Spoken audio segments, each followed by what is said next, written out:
You're just a grease monkey, Leo. You'll never amount to anything. Are you quite sure about that, Mr. Davis? They wanted to take everything he had left: the land, the garage, the last living piece of the woman he'd loved and lost. But inside a locked room at the back of a crumbling workshop, hidden from every lawyer, every banker, every arrogant suit who'd ever underestimated him, was proof that this broken, overlooked man had quietly built something that could change the way humanity saves lives forever. This is the story of a single father, a hand-built helicopter, and a promise he would rather die than break. If this story moves you, hit like and drop the name of your city in the comments. I want to see exactly how far this reaches. Now, let's go back to the beginning. The first thing most people noticed about Mason Reed was his hands. Not in a good way. They were cracked along the knuckles, permanently stained with engine grease that no amount of soap could fully reach. The skin on his right palm carried a ridge of scar tissue running diagonally from the base of his thumb to his wrist. The kind of mark that came from a blade slipping in the dark, from working too fast when exhaustion had already taken the better part of a man's judgment. His fingernails were always a little too dark at the edges. Even freshly scrubbed, you could still see the ghost of oil beneath them, like the work had gotten under his skin so deep it had simply become part of his body. He was 32 years old. Most mornings he felt considerably older. Mason ran Reed's Auto and Mechanical, though "ran" was generous. He survived it. He showed up every morning at 6:15, unlocked the side door with a key that had started to bend from overuse, and spent the next 10 to 12 hours doing work the people of Blackwater Creek needed but rarely appreciated. Brake jobs, transmission flushes, cracked fan belts, seized calipers on trucks that were 15 years past their prime and somehow still expected to perform like new. He charged less than anyone within a 40-mile radius and still had customers who haggled. Still had people who came to collect their vehicles and counted out the bills slowly, deliberately, like they were performing an act of charity. He never said much about it.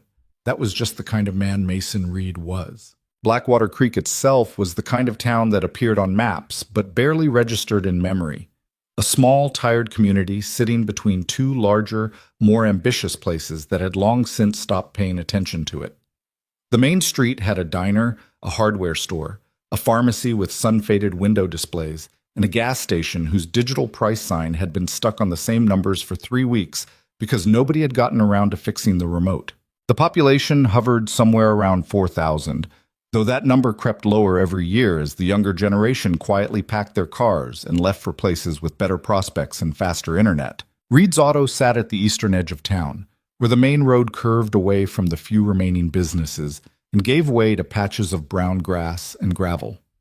The building had once been painted a deep red, but years of weather had reduced it to something closer to rust. The roof over the left bay sagged in the middle, and when it rained hard enough, a steady drip fell directly onto the concrete floor between the two vehicle lifts, pooling in a dark circle that Mason had long ago stopped bothering to mop up immediately. He had a bucket. He moved the bucket. That was the system. The sign above the entrance had lost the second E in Reed sometime the previous winter, and it now read Red's Auto in uneven letters.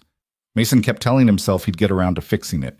He hadn't yet. Inside, the shop smelled of motor oil, rubber, cold metal, and something faintly chemical that had probably soaked into the walls over decades and would never fully leave.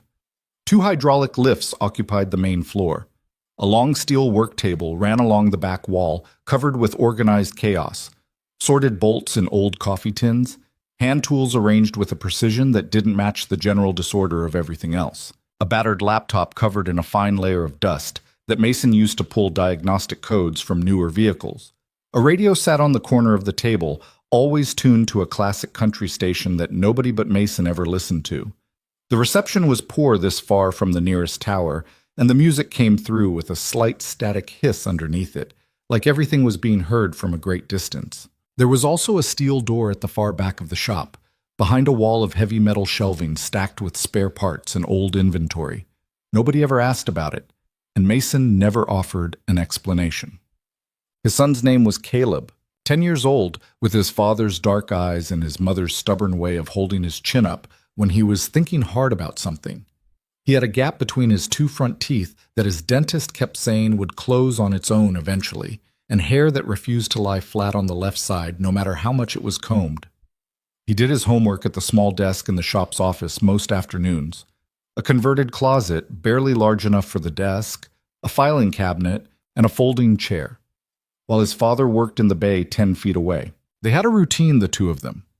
It wasn't a glamorous one. Mason would finish the last job of the day, wash up at the deep utility sink by the side entrance, and then the two of them would drive the 7 minutes home in Mason's truck, a 2009 Chevy that needed a new rear seal but kept getting pushed down the priority list, where Mason would make something for dinner. He wasn't a great cook. He was a functional one. Pasta with jarred sauce, sandwiches with whatever was in the refrigerator, scrambled eggs on the nights when there wasn't much else and neither of them felt like pretending otherwise. Caleb never complained. The kid had a quiet, adaptable nature that Mason both admired and occasionally worried about, because a child who never complained might just be a child who had learned that complaining didn't change anything. After dinner, Caleb would do whatever remaining homework he had, and Mason would sit at the kitchen table with his coffee and the shop's accounting ledger, running numbers that refused to cooperate. The mortgage on the property, the loan he'd taken 2 years ago to replace one of the lifts after the hydraulic cylinder on the old one finally gave out, the utilities, the parts suppliers, the insurance.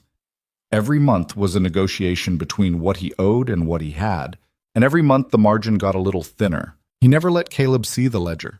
The kid knew things were tight. He wasn't oblivious. But he didn't need to know the specifics. He didn't need to carry that. At 9 o'clock, Mason would send Caleb to bed. They had a small house behind the shop, technically the same property, connected by a gravel path through a gate in the chain-link fence. The house had 2 bedrooms, a bathroom that needed new tile around the tub, and a living room where the couch had developed a permanent depression on the left cushion from years of the same man sitting in the same spot every evening after his son was asleep. Some nights Mason watched television. Most nights he didn't really watch it, just let it run in the background while he sat with his coffee and existed inside the silence. Then, usually around 10:30 or 11, he would get up, put his coffee mug in the sink, pull on his jacket, cross the gravel path in the dark, and re-enter the shop through the side door, and he would unlock the steel door at the back. But that part of the story comes later. What matters first is the morning Evelyn Carter came to Blackwater Creek, because that morning changed everything. Not immediately, not cleanly, but in the way that real change usually works. Through friction, through collision, through 2 people who had no business being in the same room, suddenly finding themselves unable to leave it. She arrived on a Tuesday in late September, which was still warm enough in that part of the state that the morning air had only a slight edge to it. Mason was already 2 hours into his day when the black SUV pulled into the gravel lot outside the shop.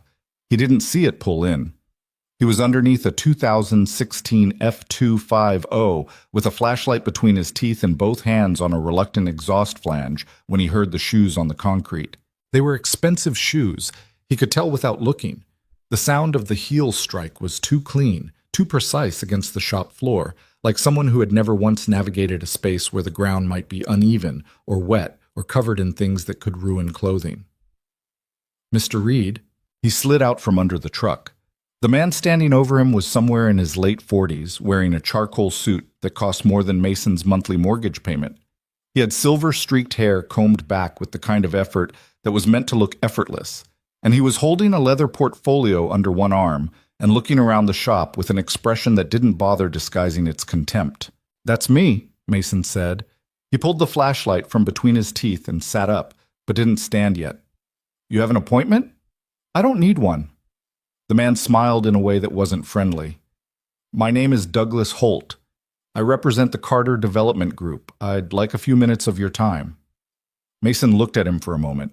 Then he stood, pulled a shop rag from his back pocket, and started working on his hands.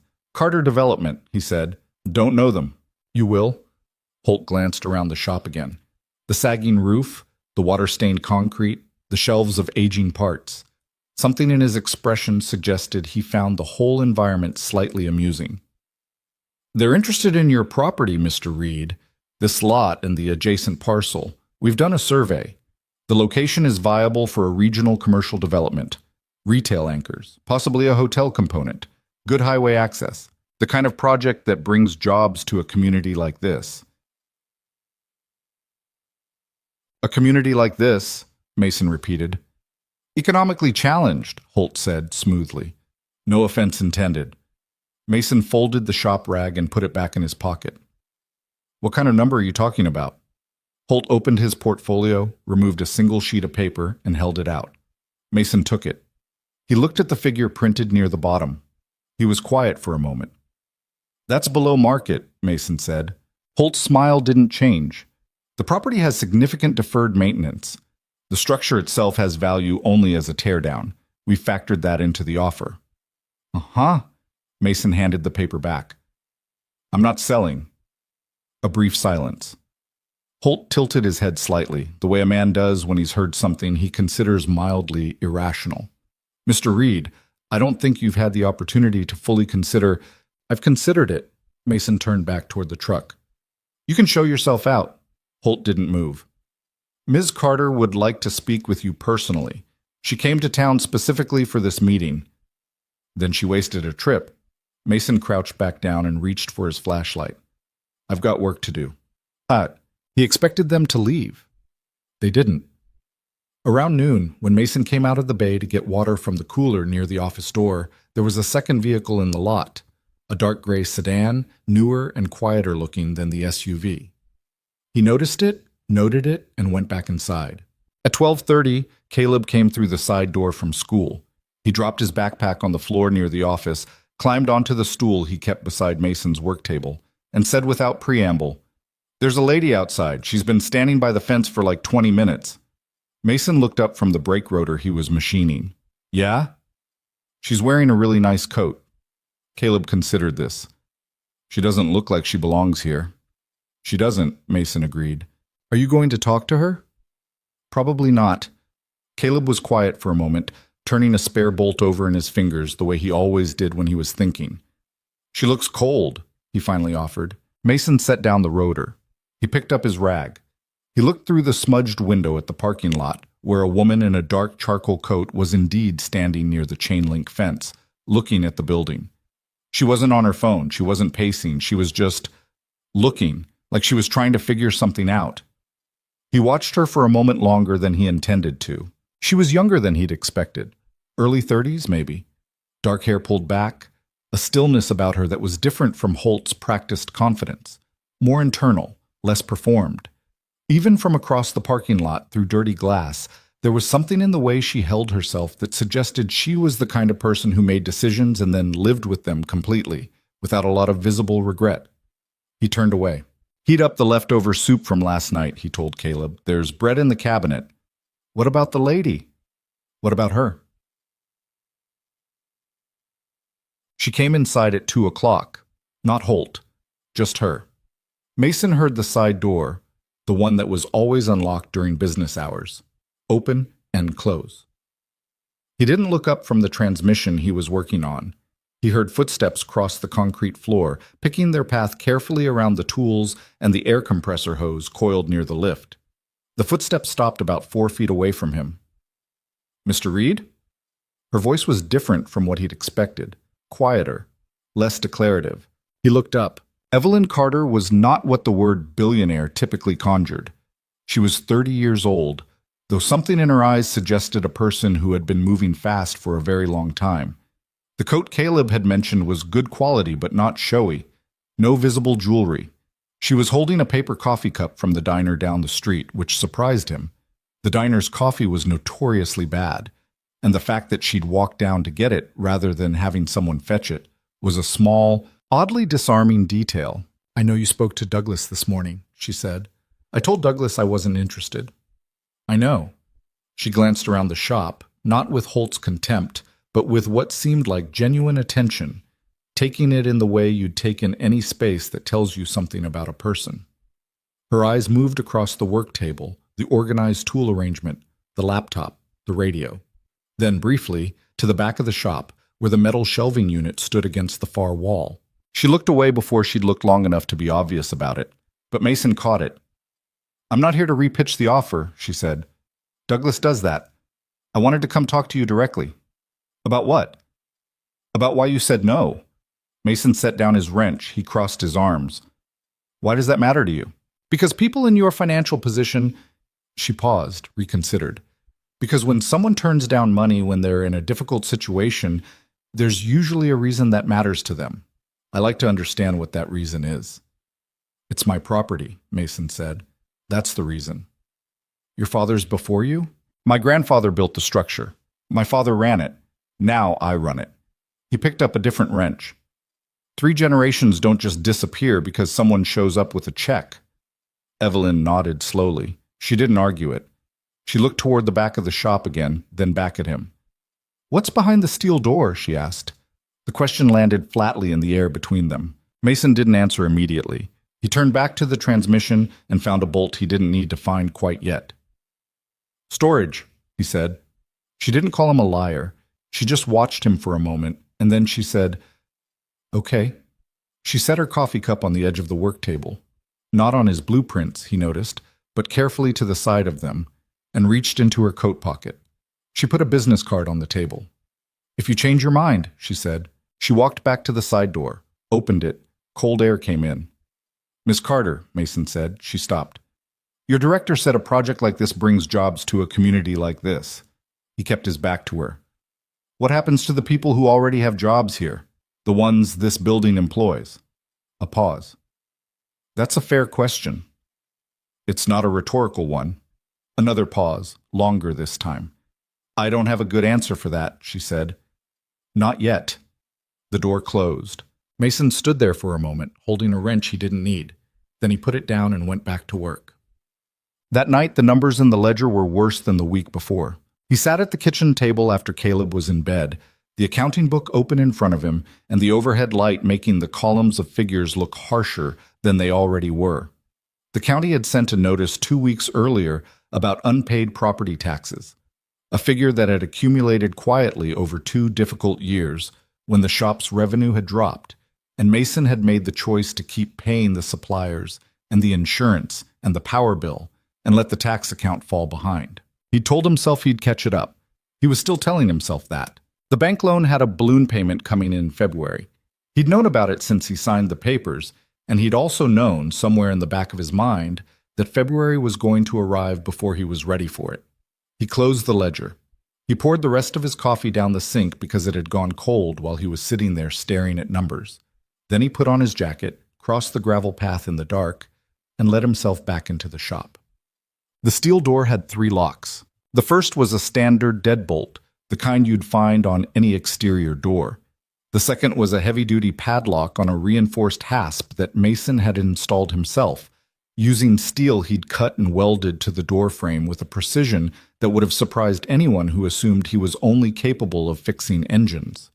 The third was a simple slide bolt near the floor, low-tech, easy to overlook, placed there not because it added significant security, but because the combination of 3 separate actions required to open the door had become a kind of ritual, a moment of intention before entry, a pause between the ordinary world of the shop and whatever existed behind it. He went through all 3, in order, without turning on the overhead light yet. Then he stepped inside and pulled the chain that activated the first work light. The room was large, larger than it appeared possible from outside, because Mason had expanded it twice over the years, working on the walls himself during nights and weekends, pouring additional concrete, running new electrical. The ceiling was higher than in the main shop, cleared and reinforced to accommodate vertical space. The walls were covered, almost every inch of available surface, with paper, drawings, diagrams, calculations, some in pencil, some in ink, some printed and pinned, some drawn directly on the painted cinder block with a felt-tip marker and covered in transparent tape to preserve them. There were measurements and stress calculations and airflow models, and notes written in 2 different hands, one more precise and architectural, one looser and faster, full of arrows and corrections and small marginal comments that functioned almost like a private conversation. The second handwriting was Olivia's.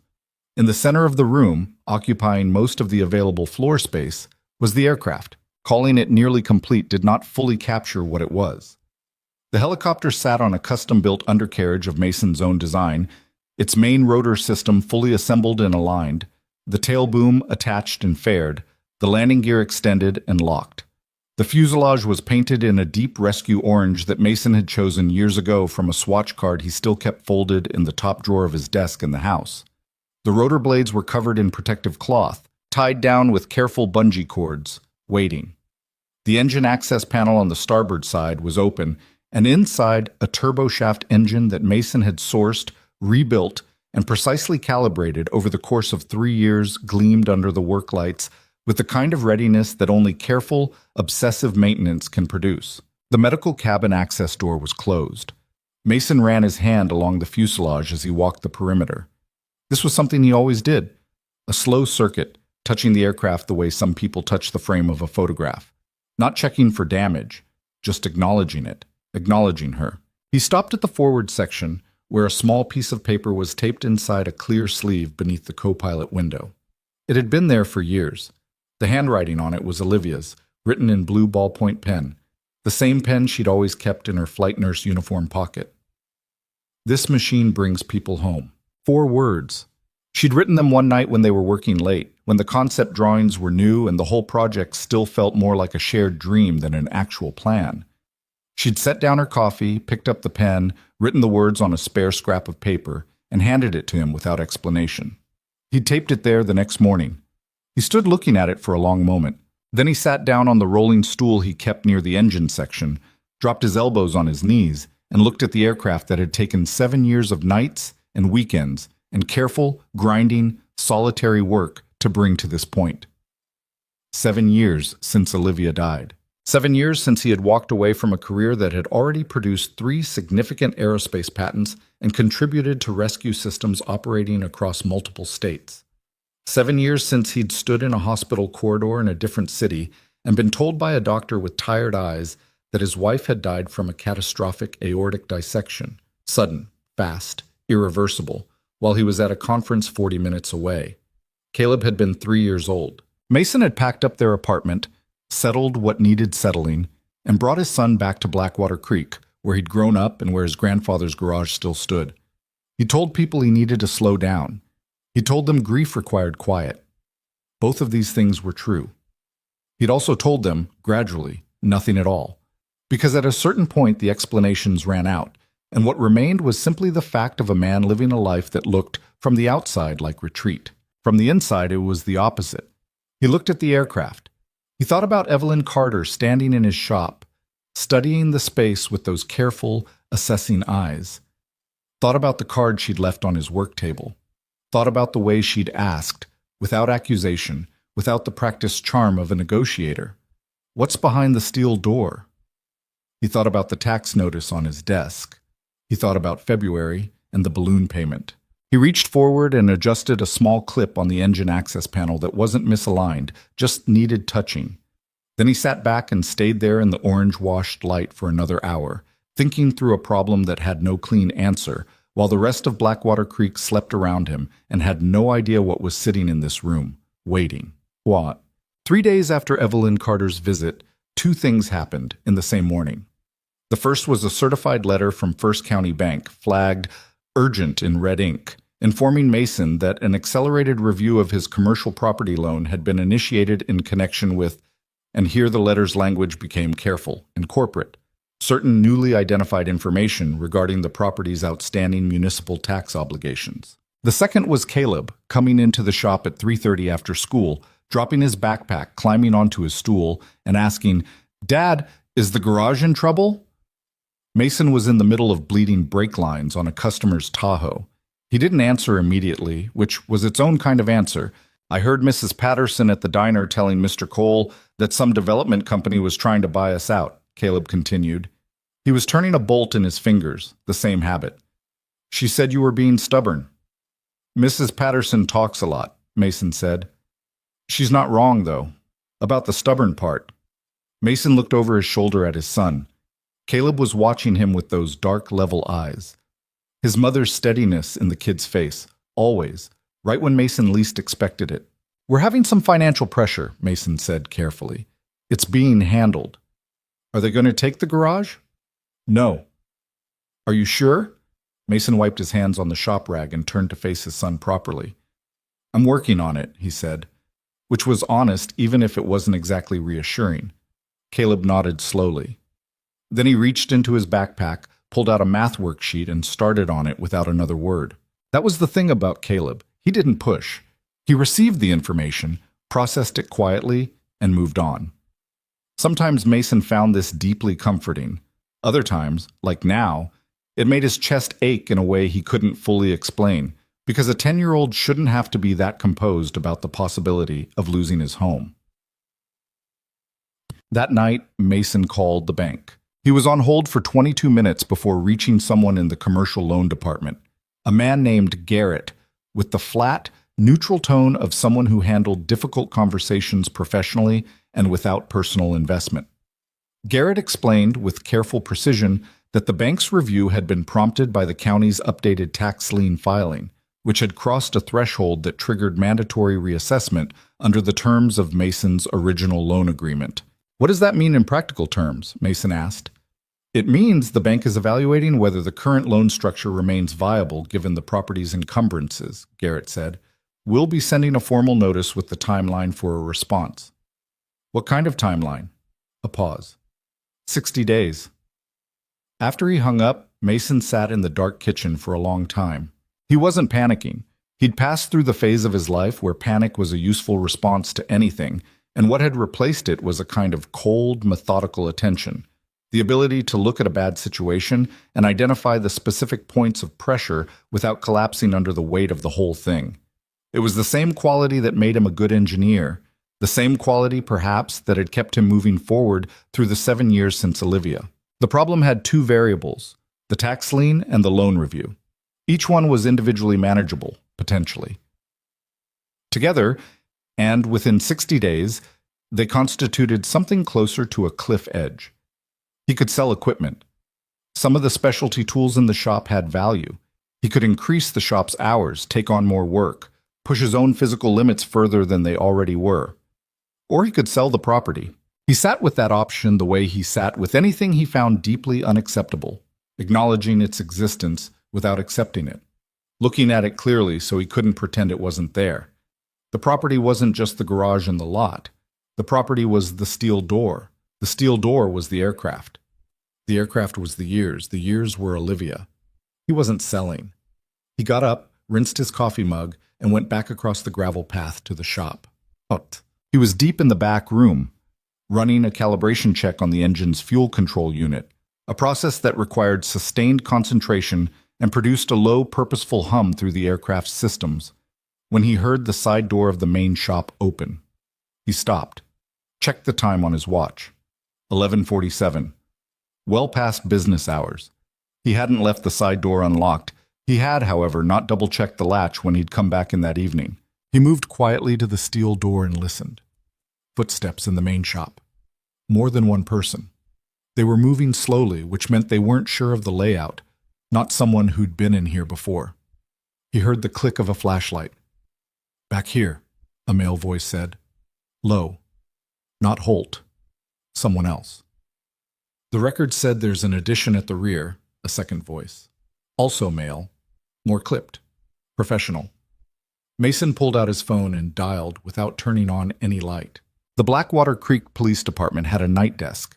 The officer who answered was a young woman named Deputy Kinsley, who took the call with the practiced calm of someone who had handled her share of late-night calls and was not easily flustered. "I have unauthorized entry at Reed's Auto and Mechanical," Mason said quietly. "Eastern edge of town, off Route 9. There are at least 2 individuals in the main shop. I'm in the back. Are you in a safe position?" "For now." "Don't engage them. Stay on the line." He stayed on the line. He listened to the footsteps move through the main shop, heard them stop near the metal shelving unit, heard the creak of someone shifting something heavy. Then a voice, the second one, said, "That's the door. Get it open." A pause. "It's got 3 locks," the first voice said. "Then get out the camera and document the frame.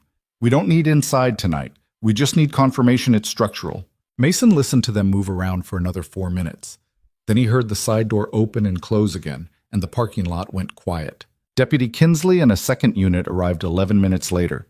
They found nothing except a section of the metal shelving that had been moved roughly 2 feet from its original position, far enough to give a clear view of the steel door, and on the concrete floor near the base of the shelving unit, a small muddy footprint from a dress shoe that had no business being in a mechanic's shop at midnight. The deputies filed a report. Mason filed a separate statement. He photographed the footprint himself before the deputies could accidentally disturb it. Then he stood in the empty shop after they left, the overhead fluorescents buzzing faintly, and looked at the shelving unit that had been moved. Someone knew the door existed. Someone had sent people to document it, and Mason had a fairly clear idea of who that someone reported to. He called Evelyn Carter's number the next morning at 7:15 before he opened the shop. She picked up on the second ring. "Someone was in my shop last night," he said. A silence. "What do you mean?" "Two individuals, after hours, unauthorized. They went straight to the back and documented the steel door." Another silence, longer. "I didn't send anyone." "Your director was the one who—" "I said I didn't send anyone." Her voice was flat and precise. "I'll look into this." "Ms. Carter," he paused. "If this is a pressure tactic, it isn't." A beat. "And if it was, it wouldn't be one I sanctioned. I don't operate that way." He stood in the cold morning parking lot, watching a truck slow down on Route 9 and then accelerate again. "All right," he said. "Mason." The use of his first name was unexpected, and she seemed to recognize that immediately. "I'm going to find out who authorized that. I'll call you back today." She called back at 4:15 in the afternoon. Her voice was tighter than it had been in the morning. "It was Douglas," she said without preamble. "He contracted a private research firm. They were trying to determine if there's something on your property that has value beyond the land, something that might affect the foreclosure timeline or give us additional leverage." Mason was quiet. "I want to be clear," Evelyn continued. "I didn't know. That's not something I'm saying to manage the situation. It's the truth, and I'm dealing with it." "Are you?" "Yes." A pause. "Mason, I know you have no reason to trust me. I understand that. But what Douglas did last night was not something I would have approved, and I'm not going to pretend otherwise or protect him because he works for me." The line was quiet for a moment. "What's actually behind that door?" she asked. He thought about the aircraft in the orange-washed light. He thought about the 4 words in Olivia's handwriting taped beneath the co-pilot window. "Not yet," he said. "But maybe soon." He hung up. He went back into the shop, put on the radio, the static blurred country station playing something old and slow, and got back to work. Tick up. 2 weeks later, the county tax office sent a follow-up notice. The lien had been formalized.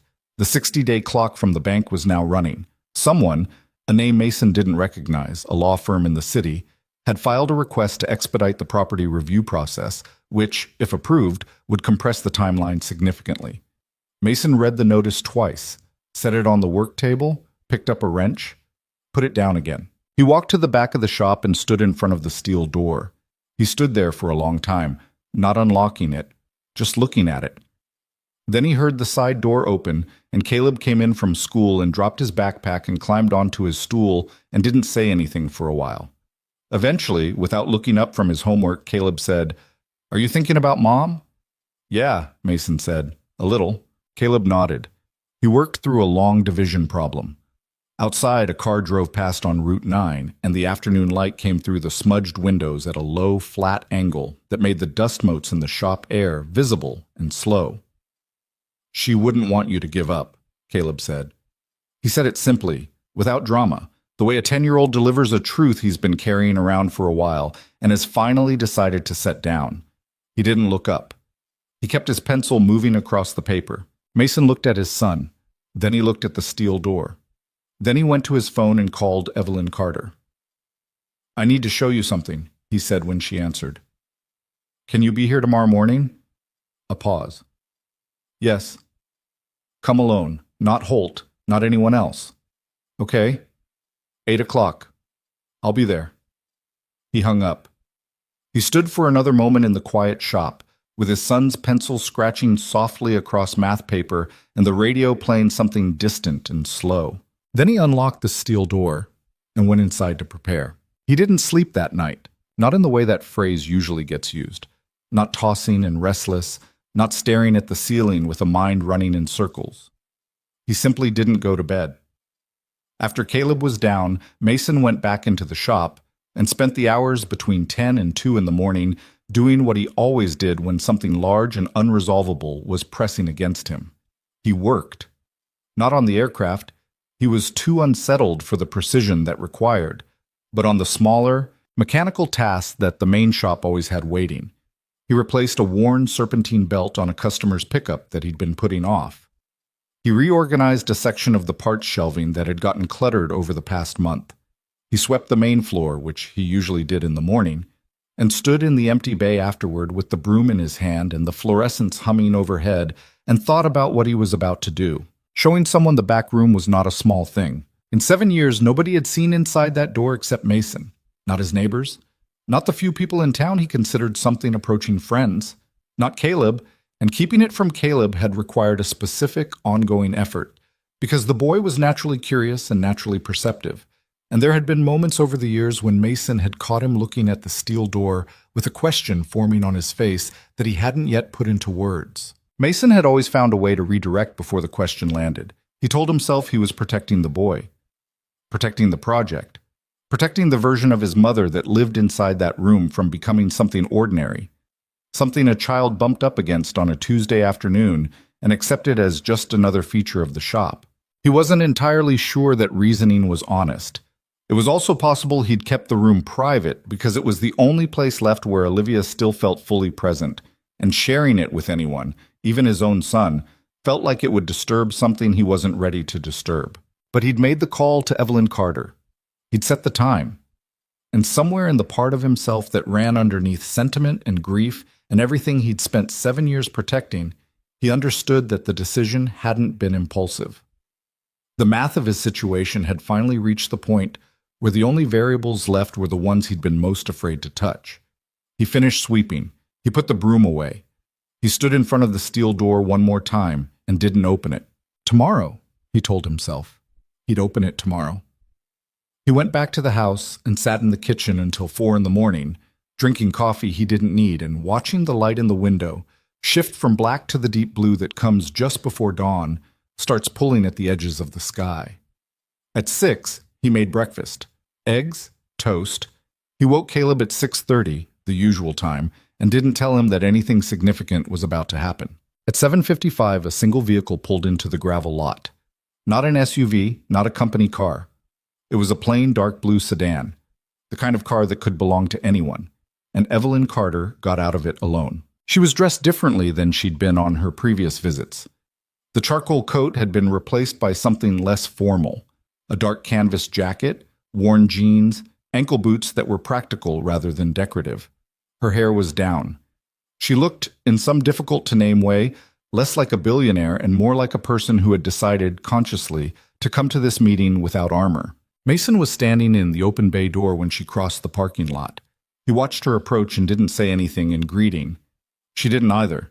She stopped a few feet away, and for a moment the two of them just stood in the cool October morning air with the sound of Route 9 in the background and the light coming in flat and pale from the east. "You came alone," he said. "You asked me to." "I wasn't sure you would." She looked at him levelly. "I said I would."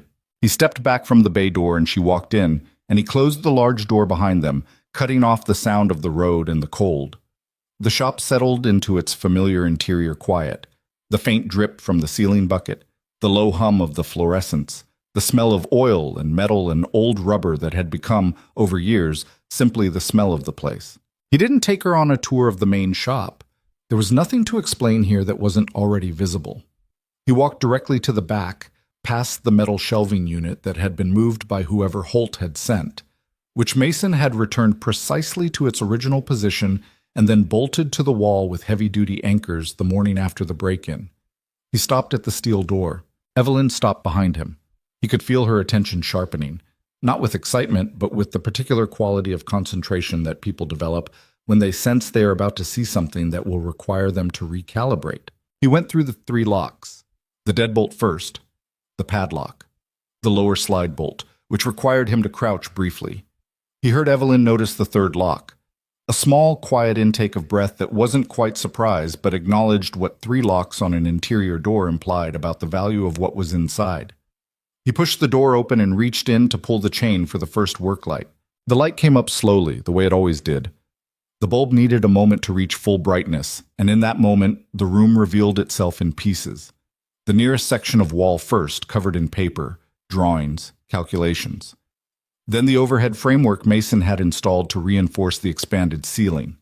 Then the far wall, more paper, more diagrams, a large printed topographic map of the surrounding counties with red lines drawn in. Flight paths, Mason had always known, though nobody else had ever seen them. Then the floor, concrete, cleanly swept, and finally the center of the room, where the aircraft sat in its orange and steel stillness, rotor blades covered and patient, the engine access panel closed now, and the whole machine gathered into itself like something waiting for permission to become what it was. Evelyn didn't say anything. She walked past Mason and into the room slowly, the way you move inside a cathedral when you're not religious but feel the weight of the space regardless. Her eyes moved across the walls first, reading, or trying to. She stopped at a section near the door where a series of large format drawings were pinned in sequence, each one a different view of the same rotor assembly, each annotated in the two distinct handwriting styles that covered most of the room's paper. She leaned forward, reading a marginal note. Then she turned and looked at the aircraft for a long time without speaking. "How long?" she finally said. 7 years of building, Mason said. He was standing just inside the door. He hadn't followed her into the room, hadn't crossed that invisible threshold into the space where the aircraft was, where Olivia's handwriting covered the walls. He stayed at the edge. The design started before that, 9-10 years ago. My wife and I started it together. Your wife was an engineer? Emergency flight nurse. She understood the operational side, what the aircraft needed to do, where it needed to go, what the medical cabin had to accommodate. I handled the engineering. We worked on the design together for 2 years before he stopped, recalibrated. Before she died. Evelyn turned from the aircraft and looked at him. She didn't offer condolences. She seemed to understand in that moment that condolences were not what this situation called for. "What is it?" she asked. Specifically, what does it do that current aircraft don't? This was the right question, and the fact that it was her first real question, not how much is it worth or who else knows about it or why didn't you tell anyone, registered somewhere in Mason's assessment of her. He crossed the room to the wall section nearest the aircraft, where a series of operational diagrams showed the machine in various deployment configurations. He pointed to the first one, a topographic map showing a narrow mountain valley, the kind of terrain that made standard rescue helicopter operations nearly impossible. Current medical rescue helicopters have significant constraints in high-terrain environments, he said. Weight-to-lift ratios limit operational altitude. Rotor diameter creates clearance problems in tight approaches. Most standard platforms need a landing zone of at least 60 feet clear. In a mountain rescue or rural trauma situation, that 60-foot requirement alone means the difference between reaching someone in time and not reaching them at all. He moved to the next diagram. Olivia worked rural flight nursing for 4 years before we met. She'd lost patience. Not because the medicine failed, because the aircraft couldn't get there or couldn't land once it did. She used to describe specific cases. He paused. She had a very clear memory for the ones that didn't go right. Evelyn was watching him carefully, not interrupting. She said what she needed was something smaller, lighter, with a tighter rotor profile, and a cabin that was actually designed around the medical equipment rather than the other way around. He touched the edge of the diagram without looking at it. So that's what we built. He walked to the aircraft itself now, moving around the nose and stopping at the starboard side. He rested one hand on the fuselage. The main rotor diameter is 31% smaller than a standard platform with comparable payload capacity, achieved through a composite blade design and a modified pitch control system that I have 2 patents pending on. The engine is a rebuilt Allison turboshaft that I sourced and reconfigured to run 22% more efficiently than stock at high altitude. The landing gear is multi-configuration, standard skids for flat surfaces, but with an extendable side strut system that allows the aircraft to set down on slopes up to 40 degrees and remain stable while the crew works.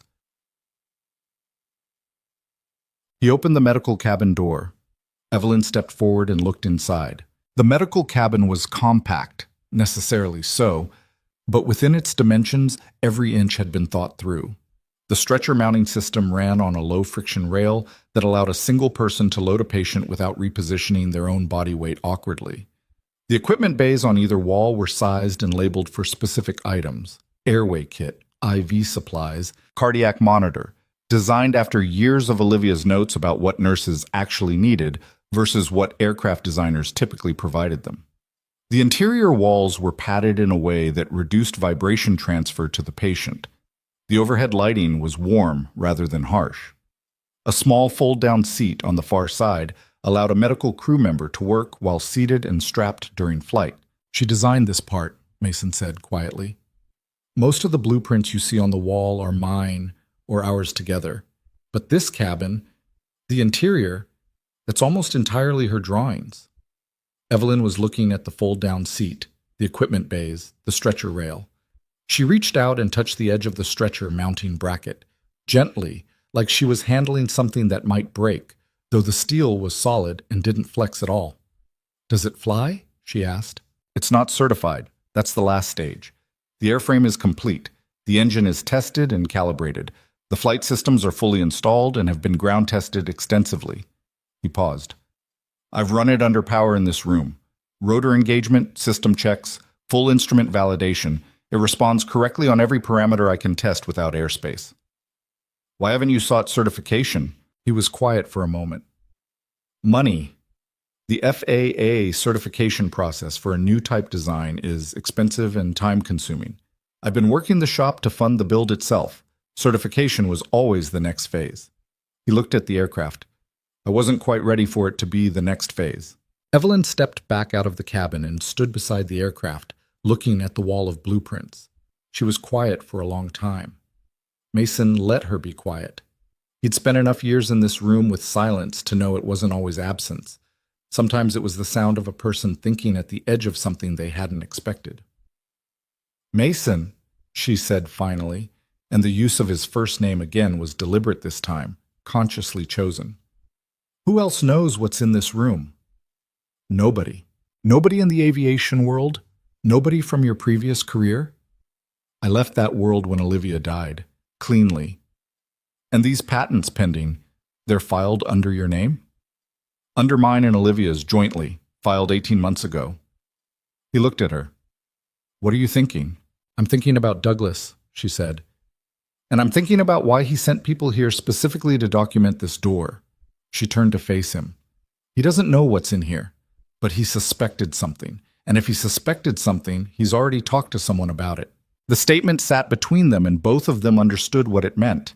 If Holt had communicated with outside parties about the potential value of whatever was behind the steel door, and if those parties had any connection to the legal machinery that was currently accelerating the pressure on Mason's property, then the 60-day clock from the bank and the expedited review request at the county office and the late-night documentation visit all began to fit together into something more coordinated than it had first appeared. "He's trying to force a foreclosure," Mason said. "Not a question." "I don't know that yet for certain," Evelyn said carefully, "but I don't like the shape of it." She paused. "If the property goes to foreclosure and the liens are satisfied through sale, any assets on the property become part of the proceeding, which would include the aircraft. And the patents." Mason looked at the helicopter. His jaw was tight. "I need you to understand something," he said. "I don't care about the money. I never did. This..." He gestured at the room, the walls, the aircraft. "This was Olivia's idea of what she wanted to exist in the world. She believed people in forgotten places were dying because nobody had built the right tool to reach them. That's what this is. That's all it is. And I am not going to let someone put it in a filing cabinet and sit on it because it's inconvenient for a development deal." Evelyn was watching him. There was something in her expression that hadn't been there on her first visit or even 20 minutes ago when she'd stepped into this room. It wasn't pity. It wasn't the particular sharpness of someone calculating an advantage. It was something quieter and more complicated than either of those things. "I know," she said. "You don't know yet," Mason said. "You've been in this room for 15 minutes. "That's fair." She didn't look away from him. "But I know enough." He turned back to the aircraft, resting both hands flat on the fuselage. The metal was cool under his palms. He stood there for a moment with his eyes closed, and Evelyn had enough respect for the moment to stay quiet. "What do you want?" he asked without turning around. Honestly, not the company line. She took a moment before answering, and he appreciated that she didn't answer immediately. An immediate answer to that question would have meant she'd prepared it, which would have meant it wasn't honest. "I came here to buy your land," she said. "That's what I wanted 3 weeks ago. Now I'm standing in a room with something I've never seen before, and I'm trying to figure out what it means that it exists." A pause. "And I'm angry at Douglas. That's also honest. Because of what he did, or because of what it says about how your company operates?" The question landed harder than he'd meant it to, and he heard her take a breath. "Both," she said. "If I'm honest." He nodded, though she couldn't see it. He turned around. "Okay," he said. "Okay what?" "Okay, I believe you." He crossed his arms, not defensively, but in the way of someone making a decision. "I have 60 days before the bank's review forces my hand. The county lien is on top of that. I need to understand if the legal action being taken against this property has any connection to Douglas Holt and your company." "I'll find out," she said. If it does, I will deal with it," she said, and the flatness in her voice left no room for interpretation. "Mason, I have built a significant company. I've done deals that weren't always clean, and I've had to make choices I'm not proud of. But I don't take things from people. I don't manufacture crises to force someone out of their home." She looked at him steadily. "Whatever Douglas has been doing here, it was not sanctioned by me, and it will stop." He held her gaze for a long moment. In the 7 years since Olivia died, he'd gotten very good at reading people in the first few minutes of a real conversation. It was a skill you developed when you spent most of your time alone and had to make fast decisions about who was worth trusting. He wasn't always right. He wasn't pretending to certainty he didn't have, but he believed her. "There's something else I need to show you," he said. He walked to the far wall, to the section where Olivia's notes were densest, the most personal part of the room, the part he'd never lingered near with anyone else present. He stopped in front of a large corkboard mounted directly on the cinder block. On it were pinned photographs, field sketches, handwritten notes, and 2 newspaper clippings. The photographs were of terrain, mountain valleys, flooded back roads, narrow ridge approaches, a dense tree line with a small clearing barely visible at its edge. Below each photograph was a handwritten note in Olivia's handwriting. A date, a location, and a 2 or 3 line description. The first one read, March 14th, Sanderson Valley.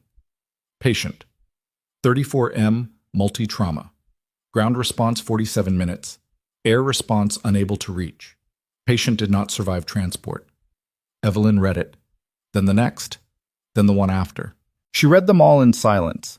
There were 11 photographs, 11 notes, 11 cases, all from the 4 years of Olivia's rural flight nursing career, all representing situations where the limitations of existing aircraft had contributed to an outcome that should have been different.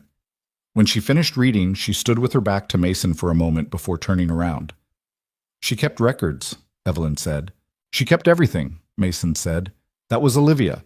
She said if you couldn't show the problem clearly, nobody would believe it was real."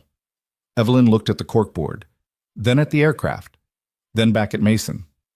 "She was right," she said. "Yeah." He reached out and adjusted one of the photograph pins that had come slightly loose. "She usually was." The room was quiet again. Somewhere in the main shop, the drip from the leaking roof section hit the bucket at its slow, irregular pace. 3 drops, a pause, 2 drops, a longer pause. Mason had heard that rhythm so many times over so many years that he'd stopped registering it consciously, but in this moment, in the particular silence that had settled between him and Evelyn Carter, he heard it clearly. "I need to make some calls," Evelyn said. "Today. There are people at my company who have access to the bank and county communication records for this project. If Douglas has been using company resources to manufacture legal pressure on your property, I'll know about it by tonight. And if he has, then tonight he stops working for Carter Development." She said it without drama, the way someone states a decision they've already fully made. "And then we figure out what comes next." She looked at the aircraft one more time. "For this." Mason walked her back through the steel door. He went through the 3 locks in reverse, and the click of each one settling back into place had a different quality than usual.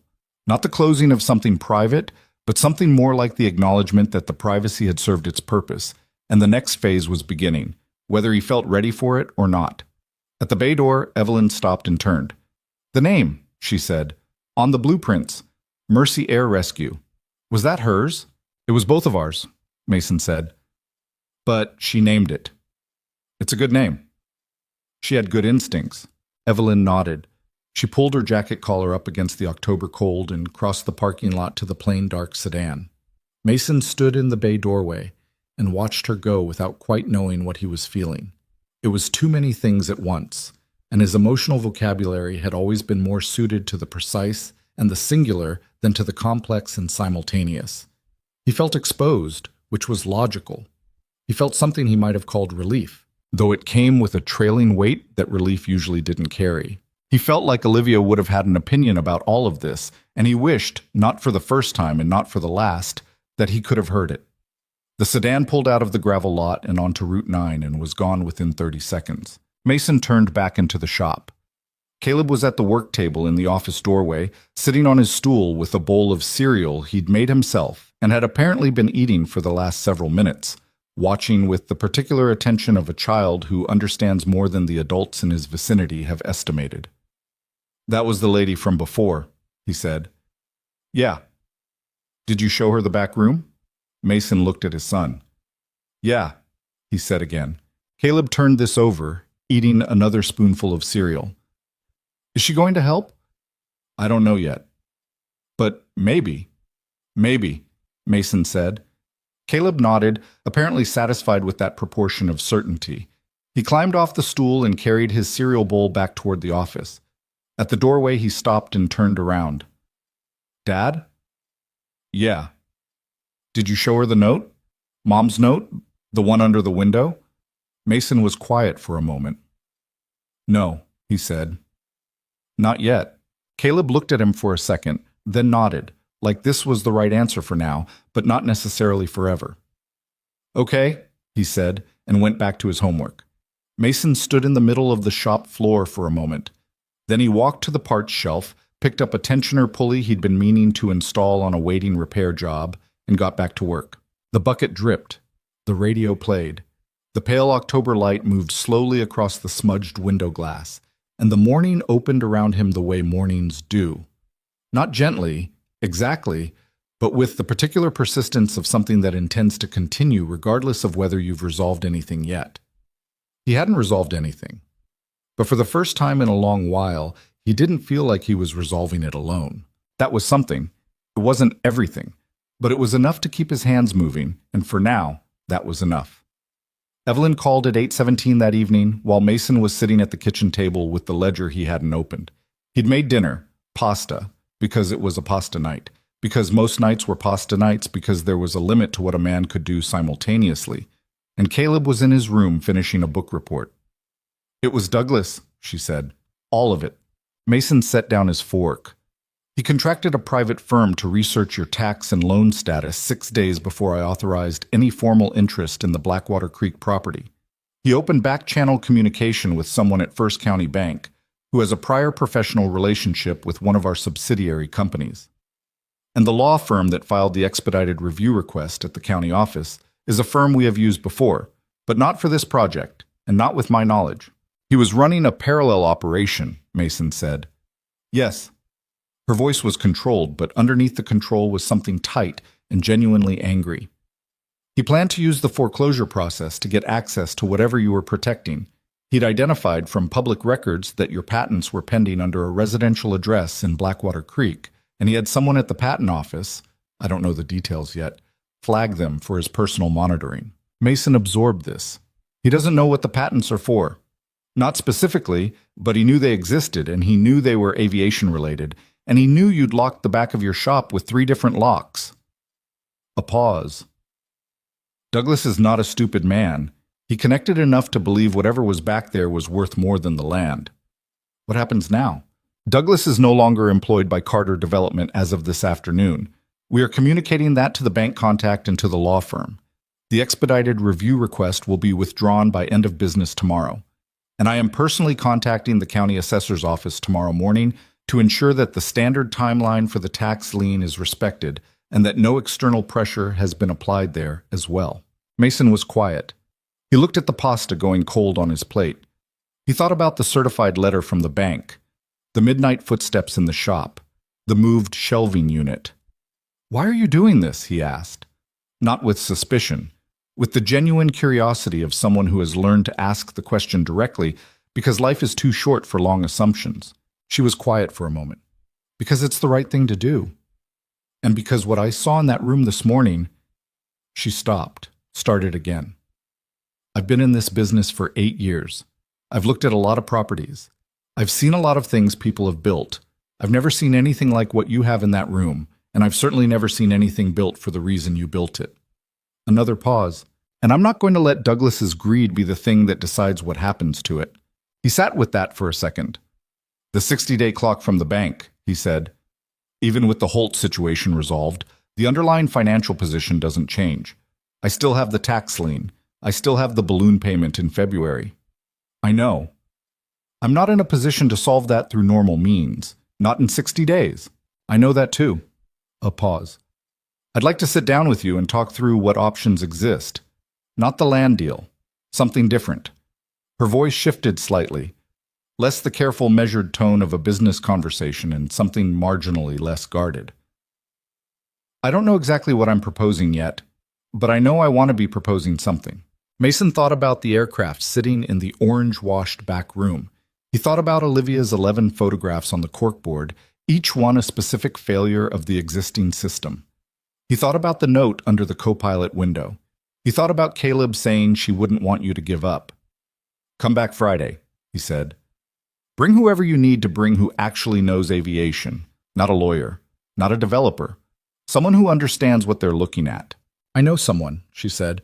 "He was chief of airworthiness at a major regional aviation authority for 12 years. He consults independently now." "Bring him. He'll want to inspect the aircraft." "That's fine." Mason. Again, the first name. "I want to be clear with you. If this becomes something, if there's a partnership here, I'm not looking to own it. What's in that room belongs to you, and to her." The last 3 words landed somewhere Mason wasn't prepared for. He was quiet for a long moment, long enough that it could have been uncomfortable, though Evelyn Carter seemed to have a genuine tolerance for silence in a conversation. "Friday," he said finally. "Friday," she confirmed. He hung up and sat at the kitchen table for a while without moving. The pasta was definitely cold now. From down the hall, he could hear the small sounds of Caleb in his room, the creak of his desk chair, the occasional turn of a page. He looked at the accounting ledger sitting closed on the table, and for the first time in longer than he could precisely recall, he left it closed. He took the pasta plate to the microwave, heated it for 90 seconds, sat back down, and ate. It was a small thing, but it was a beginning. Friday came with a cold front that pushed down from the north overnight and left the morning air sharp enough to sting the inside of your nose if you breathed too fast. Mason was up at 5, which was earlier than usual even for him. He made coffee, stood at the kitchen window watching the gray light come up over the back fence, and thought about nothing specific, or tried to. The kind of thinking that happens when you've made a decision and are waiting for the consequences to arrive. He'd spent Thursday doing 2 things simultaneously: running the shop through a full day of regular work, 2 oil changes, a wheel bearing replacement on a delivery van, and a lengthy diagnostic on a pickup whose check engine light had been on for what the owner described as probably like a year, maybe more, and quietly preparing the back room for outside eyes. The preparation had taken longer than the shop work. It wasn't that anything needed to be hidden or rearranged. The room was what it was. But there's a difference between a space that exists for its owner and a space that exists to communicate to strangers. And Mason had spent an hour on Thursday evening moving through the back room with the deliberate attention of someone who was seeing it for the first time, asking himself what it said and whether what it said was accurate. He'd straightened the corkboard with Olivia's case photographs. He'd organized the blueprint sections chronologically along the north wall, so the design evolution of the aircraft was legible as a sequence rather than a sprawl. He'd pulled the protective cloth from the rotor blades and coiled it neatly on a shelf, not to show off, but because the aircraft deserved to be seen as itself. He'd checked the engine access panel, the landing gear locks, the medical cabin door. Everything was as it should be. It had always been as it should be, because Mason Reed was congenitally incapable of leaving a mechanical system in an unchecked state. But he checked again anyway. What he didn't move, and didn't consider moving, was the note beneath the co-pilot window. At 7:45, two vehicles pulled into the lot. Evelyn's plain sedan, and behind it, a truck. Older, practical, the kind a man drives when he doesn't care about the truck itself, but cares about being able to haul things when he needs to. The man who got out of the passenger side of the truck was in his mid-60s, broad through the shoulders, with white hair cut short, and a face that had spent considerable time outdoors and remembered all of it. He wore a plain work jacket and carried a canvas bag over one shoulder that clinked faintly with the sound of precision instruments when he moved. His name was Walter Bryce. Evelyn introduced him in the parking lot, her breath making small clouds in the cold air. Walter was chief of airworthiness at the Western Regional Aviation Authority for 12 years before he moved to independent consulting. He's assessed over 300 aircraft for certification purposes and served on 2 national safety review panels. Walter Bryce put out his hand and Mason shook it. The grip was firm, without performance. "She told me what you've got," Walter said. His voice was the kind that had delivered a lot of technical information to a lot of people and had learned to do it without unnecessary decoration. "I told her I'd believe it when I saw it." "Fair enough," Mason said. "How much of the primary structure is original fabrication versus sourced components?" "Walk with me," Mason said. "It'll be faster than explaining it out here." They went inside. Caleb was at school. Mason had made sure of that. Not because he wanted to hide this from his son, but because Caleb didn't need to be present for a professional inspection that might carry its own pressures and disappointments. And because, whatever happened in the next few hours, Mason wanted the boy insulated from it until he understood what it meant himself. He took them straight to the back, through the 3 locks, chain pull on the first work light. Walter Bryce walked into the room and stopped. He stood in the entrance for a full 15 seconds without moving. Mason watched the older man's eyes move across the walls, the blueprints, the diagrams. Watched them find the aircraft and stay there. Watched something shift in his expression. Not sentimentality, not excitement exactly, but the particular stillness of a person in a professional field when they encounter something they genuinely did not expect. "All right," Walter said quietly, to nobody in particular. He set his canvas bag on the floor near the door and went to the north wall, where Mason had organized the blueprint sequence. He pulled a pair of reading glasses from his jacket pocket, plain frames, one arm slightly bent, and started reading from the beginning of the sequence. He didn't speak. He moved along the wall slowly, stopping at specific drawings, leaning in, occasionally pressing one finger to a measurement annotation, as if pinning it in place while his mind worked through its implications. Evelyn stood near Mason, close enough that he was peripherally aware of her, but far enough to give him whatever space the moment required. She didn't speak either. She watched Walter, and occasionally she watched Mason watching Walter, and she had enough understanding of what this moment represented to keep herself entirely out of it. After 11 minutes of wall review, Walter turned to the aircraft. "May I?" he said, nodding at the fuselage. "Go ahead," Mason said. What followed was the most thorough physical examination Mason had ever watched anyone conduct on the aircraft, and he had conducted many himself. Walter moved around the machine with the methodical patience of someone for whom hurry had long since become incompatible with accuracy. He examined the rotor head assembly with a magnifying loupe from his bag. He ran his fingers along each blade attachment point, feeling for tolerances that eyes alone couldn't reliably assess. He crouched under the tail boom and studied the anti-torque rotor from beneath. He pulled himself up to look into the engine bay from above and was quiet for a long time, reading what was inside with the same careful attention he'd given the blueprints. He opened the medical cabin door and stood in the entrance, not stepping inside yet, taking it in. "Who designed the cabin interior?" he asked without turning around. "My wife," Mason said. "Operationally, almost all of it is hers." Walter nodded slowly. He stepped inside, turned in a careful, slow circle, bent to examine the stretcher mounting rail. He pulled the fold-down seat from its locked position and sat on it briefly, reaching forward to where a crew member would reach during flight, testing the radius of movement against the equipment bay positioning. He stood up, folded the seat back. "She was a nurse?" "Flight nurse, 4 years rural transport." She understood what she was building for. Better than I did, Mason said. I understood the engineering. She understood the situation. Walter stepped back out of the cabin and closed the door.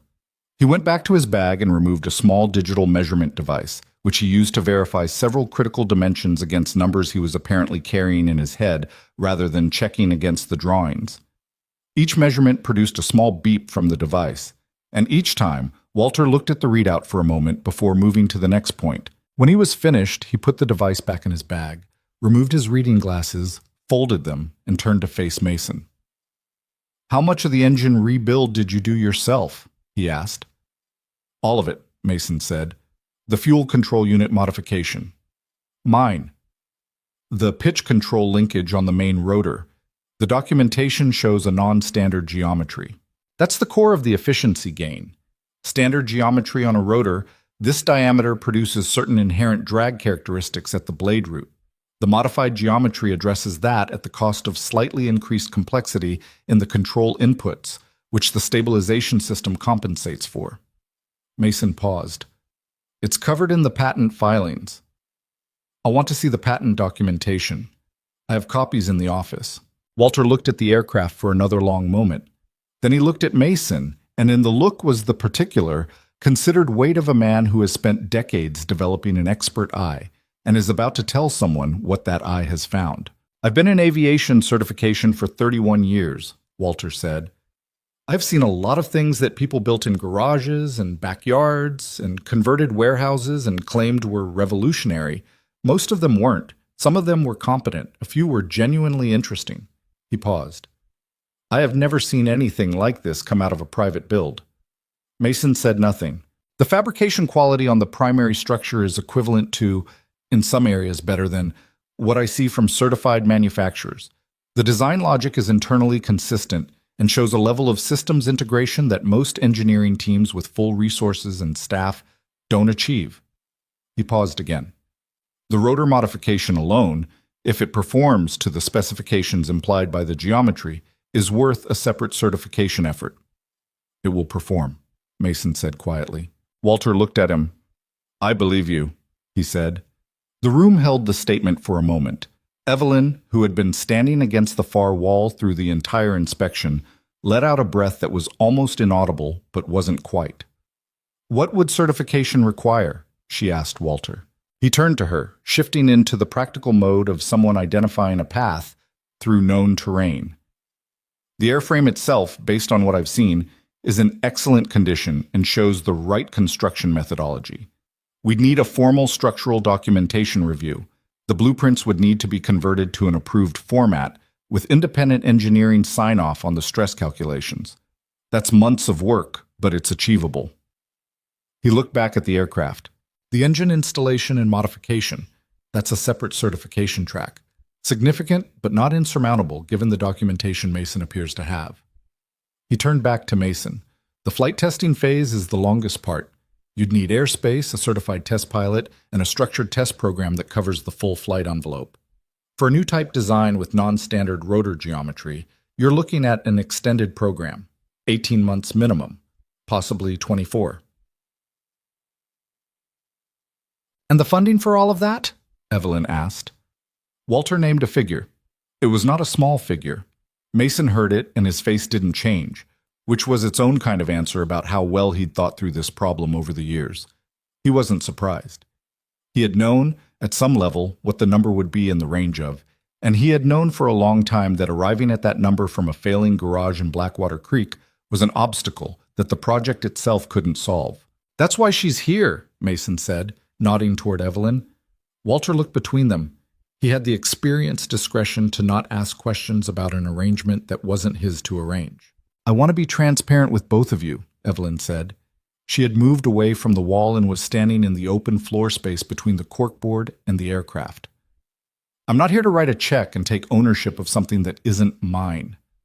What Mason has built belongs to Mason, and to the intention behind it. What I can offer is structured capital and the infrastructure to get it through the certification process and into operation. She looked at Mason. But the terms of that have to be right. For you. Not just viable. Right. Mason watched her. And the land deal? Dead, she said without hesitation. There's no commercial development project on this property. That's finished. What does that cost you? The project had a cost structure attached to this specific location. We'd been in planning for 8 months.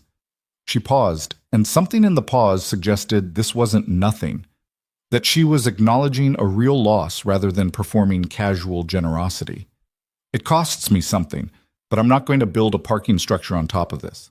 The directness of it was unexpected, and Mason felt something shift slightly in the way he was holding the conversation. He'd been braced for salesmanship, the warm language of partnership that carried fine print in its folds. What she was doing didn't feel like that. It felt more like a person who had walked into a room, seen something that mattered, and was trying to figure out how to say that truthfully. Walter, Mason said, turning to the older man, if you were structuring the certification process, if money wasn't the constraint, where would you start? Walter appreciated the question. He came back to the aircraft, standing in front of it, with his arms crossed, and the concentrated look of a man running a sequence in his mind. Structural documentation first. I can lead that review personally, or I can connect you with an engineering firm I trust. Simultaneously, you'd want to open a preliminary dialogue with the FAA on the new type design application. Not filing yet, just establishing the framework. The rotor modification needs to be addressed early because it'll be the point of most scrutiny. Ian, he paused. And you'd need the aircraft out of this room. The test program requires an actual airfield. I know, Mason said. He looked at the aircraft, at the walls, at the note in the clear sleeve beneath the co-pilot window. His expression was unreadable, or nearly. I've known that for a while. Will that be a problem? Evelyn asked quietly. He didn't answer immediately. He walked to the forward section of the aircraft and stood looking at the note. Evelyn and Walter both saw what he was looking at, though neither of them could read it from where they stood. No, he said finally. She didn't build it to stay in a room. The statement landed simply, without theater, and that was exactly why it carried weight. Walter cleared his throat, not awkwardly, but in the way of a man giving space to something that deserves it before the practical world moves back in. I'll need 3 days with the documentation, he said. Blueprint review, patent filings, engine rebuild records.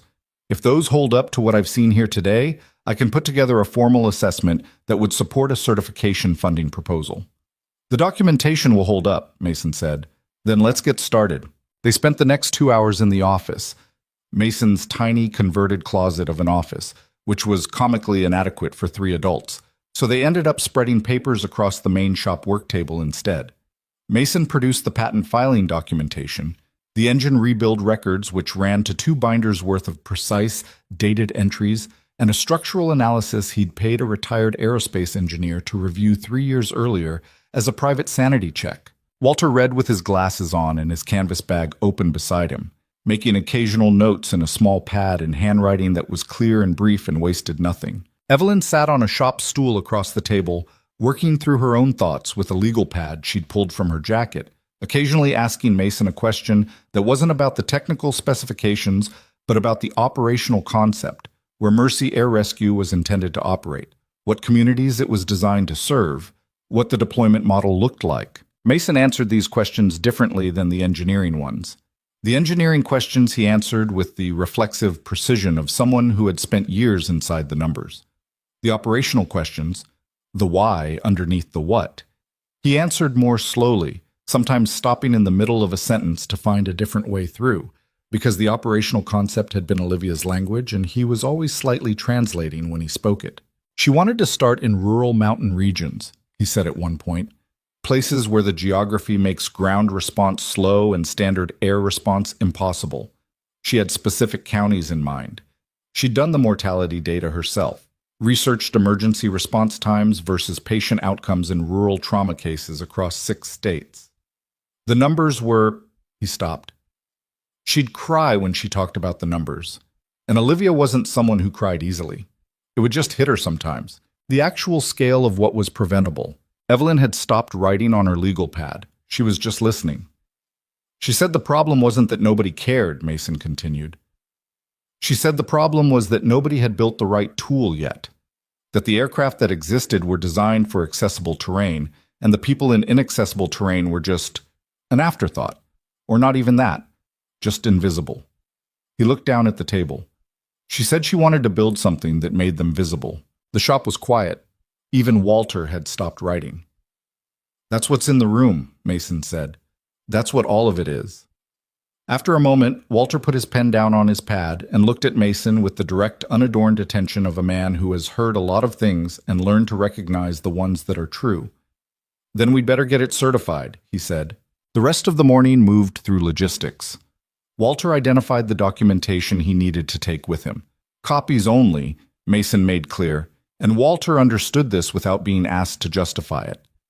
Evelyn began outlining a framework for a partnership structure that she said she wanted Mason to have a lawyer review independently before any discussion of terms, a statement that surprised him because it was the opposite of the standard move, which would have been to present terms favorable enough to sign quickly before independent counsel complicated things. "Why are you telling me to get a lawyer?" he asked, not accusatory, genuinely curious. "Because this is a real thing, and you should have someone in your corner." She said it simply. "I don't want this to go wrong 6 months from now because the structure wasn't right." He looked at her for a moment. "Holt wouldn't have said that. Holt's gone." "I know, I'm just observing." Something passed across her face that might have been humor or the shadow of it.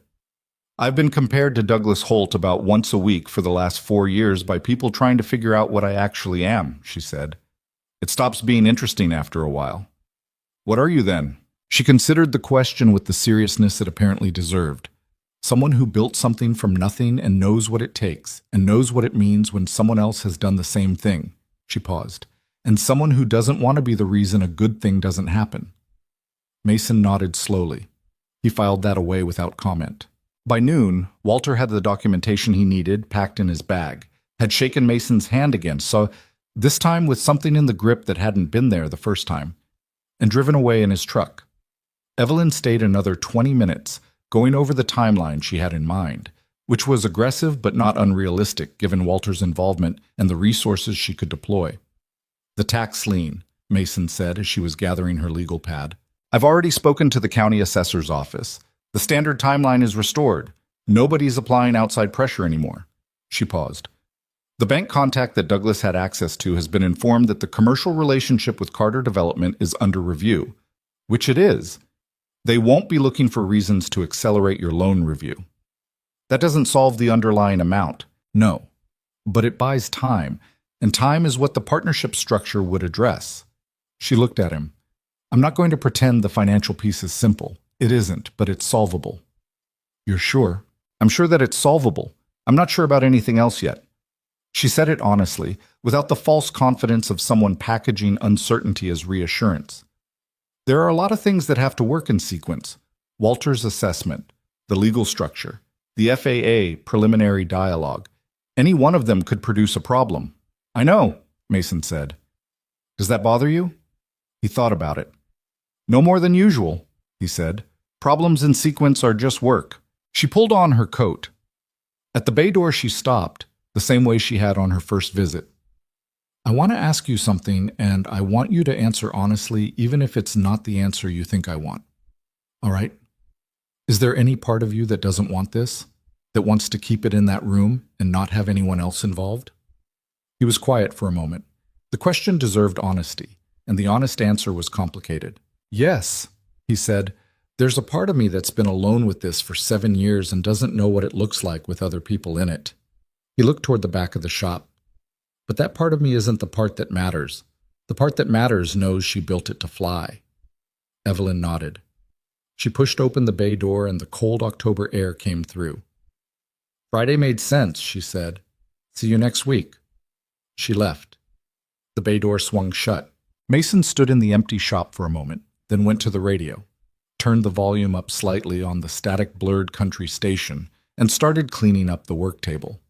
He was in the middle of straightening the papers when the side door opened and Caleb came in, 40 minutes earlier than usual. Mason looked up. Caleb's expression had the tight, slightly off quality of a kid who had been holding something for a while and was ready to put it down. "Mrs. Patterson told my teacher that some company is trying to take our house," Caleb said. He was still wearing his backpack. He hadn't climbed onto the stool. He was standing in the middle of the shop floor, and he was trying very hard to look like he wasn't scared. Mason set down the papers. He crossed the shop floor and crouched to his son's eye level.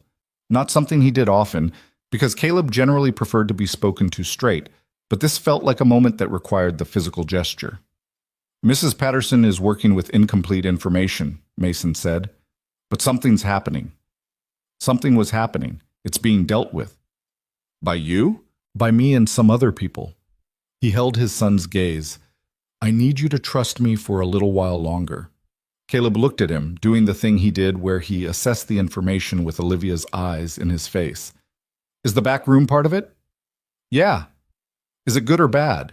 Mason thought about Walter Bryce reading the blueprint sequence with his glasses and his bent-armed frames. He thought about Evelyn Carter sitting on a shop stool with a legal pad, asking about the communities Olivia had wanted to reach. "I think it might be good," he said carefully. "I don't want to say that too loud yet." Caleb absorbed this. Then he unslung his backpack, walked past his father, and climbed onto his stool at the work table. He pulled out his homework. After a moment, without looking up, he said, "Can I see it sometime? The back room?" Mason stood up. He looked at his son, this small, self-contained, quietly extraordinary person who had grown up in this shop breathing motor oil and old metal and learning that the world was made of things you fixed with your hands and your attention. "Yeah," Mason said. "Soon." Caleb nodded and started on his homework.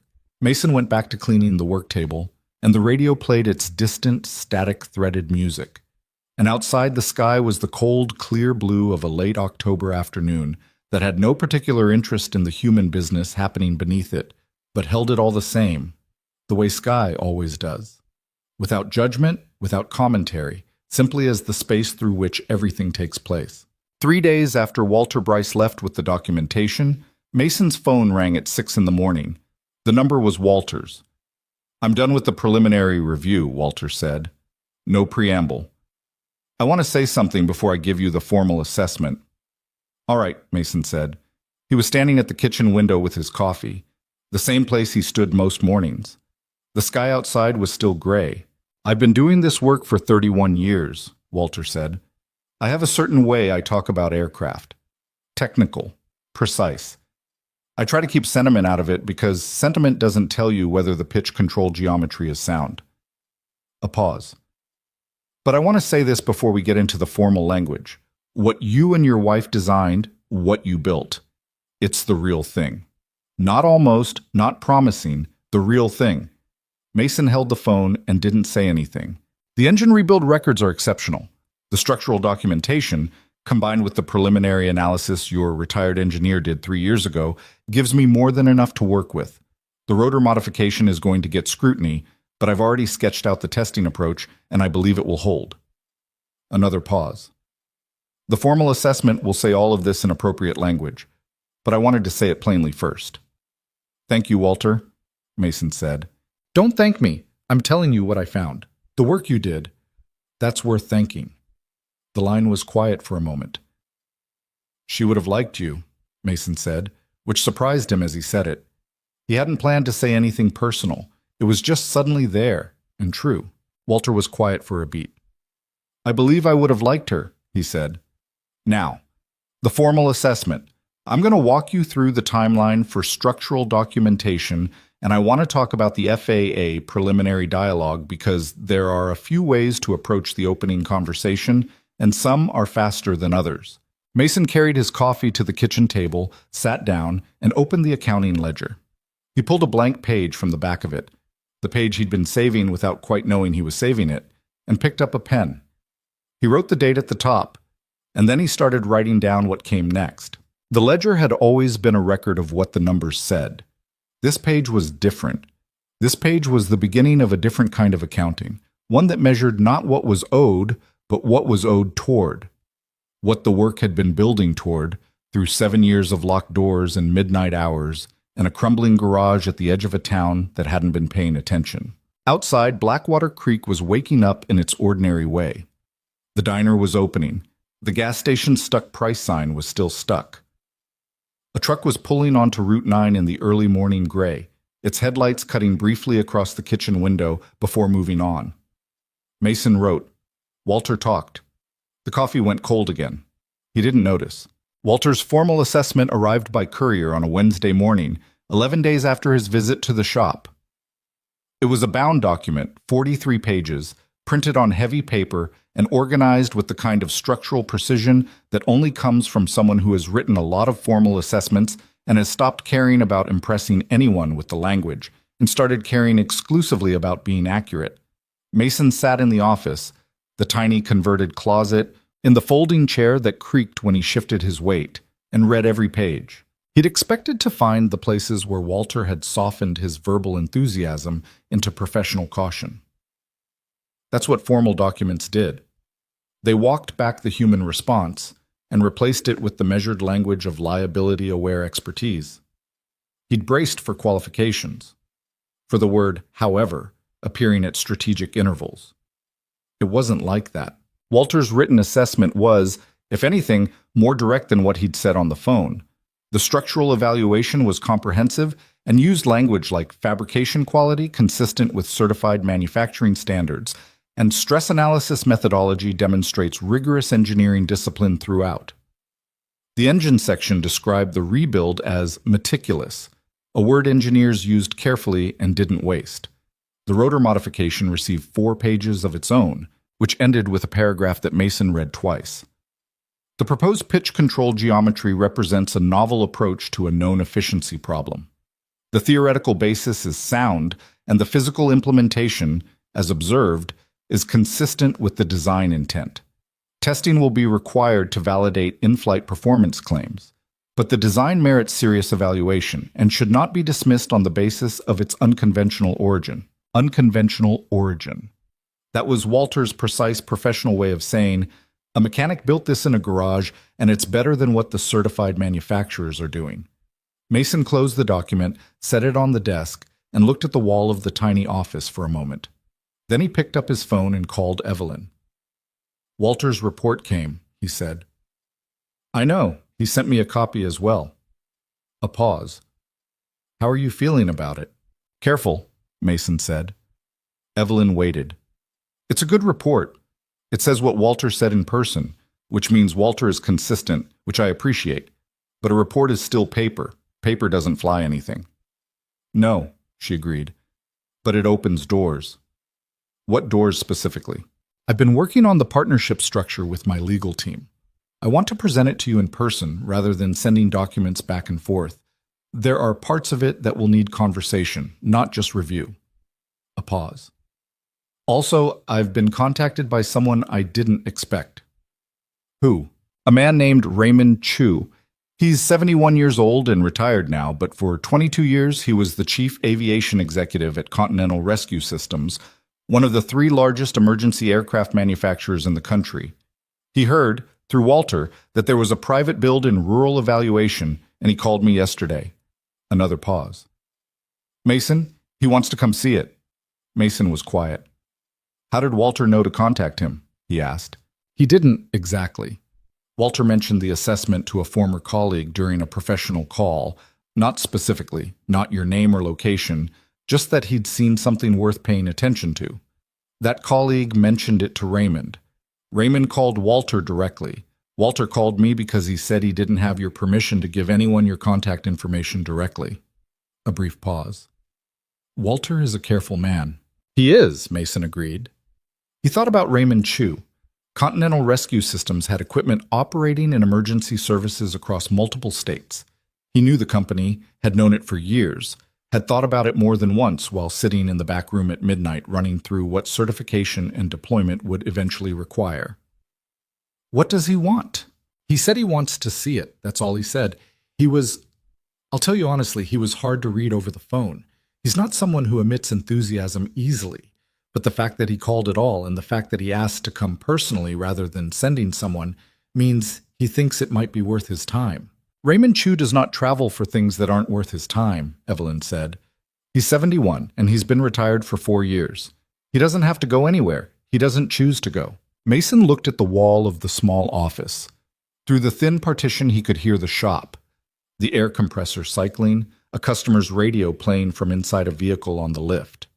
The ordinary sounds of an ordinary workday in a place that currently contained, in its locked back room, something that a retired executive from one of the country's largest aviation companies wanted to travel to look at. "Fine," Mason said. "Set it up. There's one other thing." Evelyn's voice shifted slightly. Not hesitant, because she wasn't someone who did hesitant well, but careful. The expedited review request that Douglas filed with the county, when it was withdrawn, it created a small amount of local administrative attention. The county planning office made an inquiry to a reporter at the regional paper about the Carter development activity in Blackwater Creek. The reporter has been asking questions. What kind of questions? The kind a reporter asks when they know something is happening but don't know what. She called my office yesterday. Her name is Dana Holt, no relation to Douglas, different spelling, and she writes for the Tri-County Register. She asked about the withdrawal of the development project and whether Carter development was still active in the area. A pause. I didn't tell her anything, but she's persistent and she's clearly a competent reporter, and small towns don't stay quiet about things for very long. "I know," Mason said. "I've lived here for 32 years. I wanted you to be aware. Before things move forward, it might be worth thinking about how you want to handle public attention. At some point, it's going to arrive whether or not you invite it." After he hung up, Mason sat in the folding chair for another minute. Then he got up, went into the main shop, climbed under the vehicle on the lift, and spent the next hour doing brake work, which was the kind of task that required enough physical attention to quiet the other kind of thinking without being so complex that it prevented it entirely. He thought about Raymond Chu. He thought about Dana Holt at the Tri-County Register. He thought about what Evelyn had said about public attention arriving whether or not it was invited. He'd known, since the moment he'd called Evelyn and said, "I need to show you something," that the doors were opening. He'd made that choice consciously. But knowing a door is opening and being ready for what comes through it are different conditions, and Mason Reed was a man who liked to be prepared, and the nature of what was coming now was increasingly difficult to prepare for in the specific mechanical way he preferred. Raymond Chu arrived the following Monday. He came alone, which was its own statement about the man.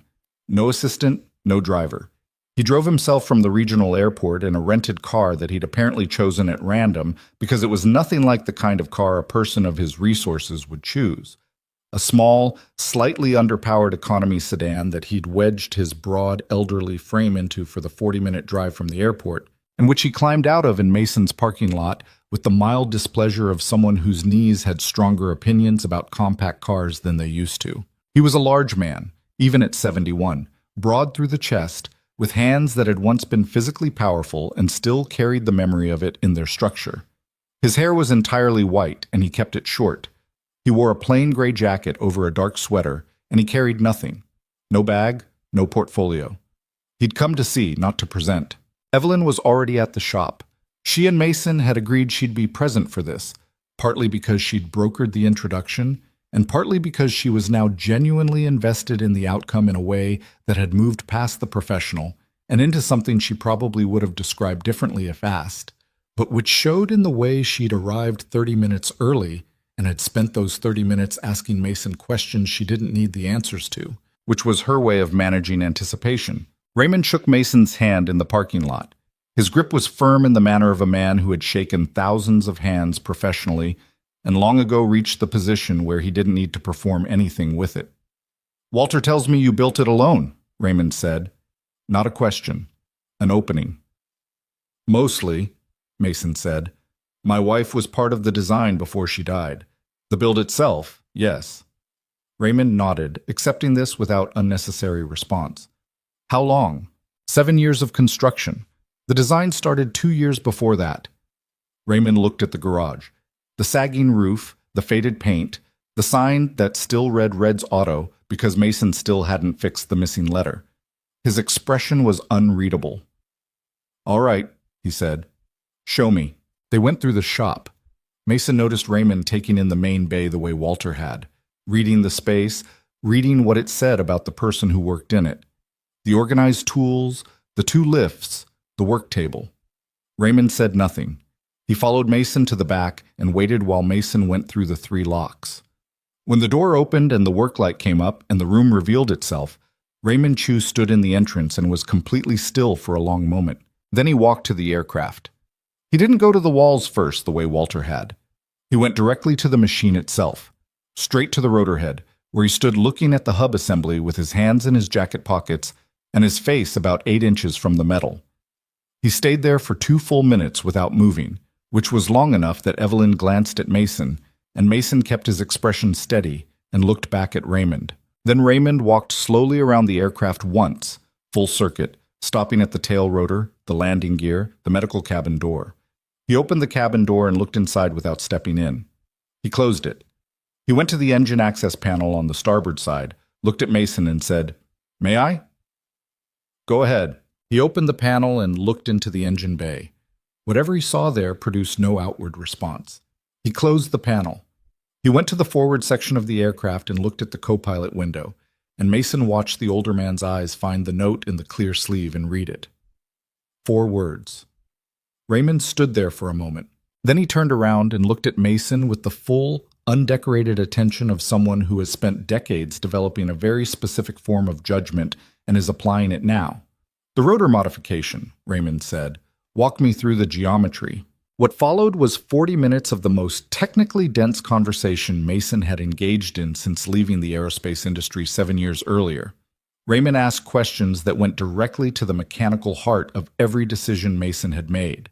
Not testing him exactly, but loading each question with enough specificity that an incomplete understanding of the engineering would have been immediately apparent.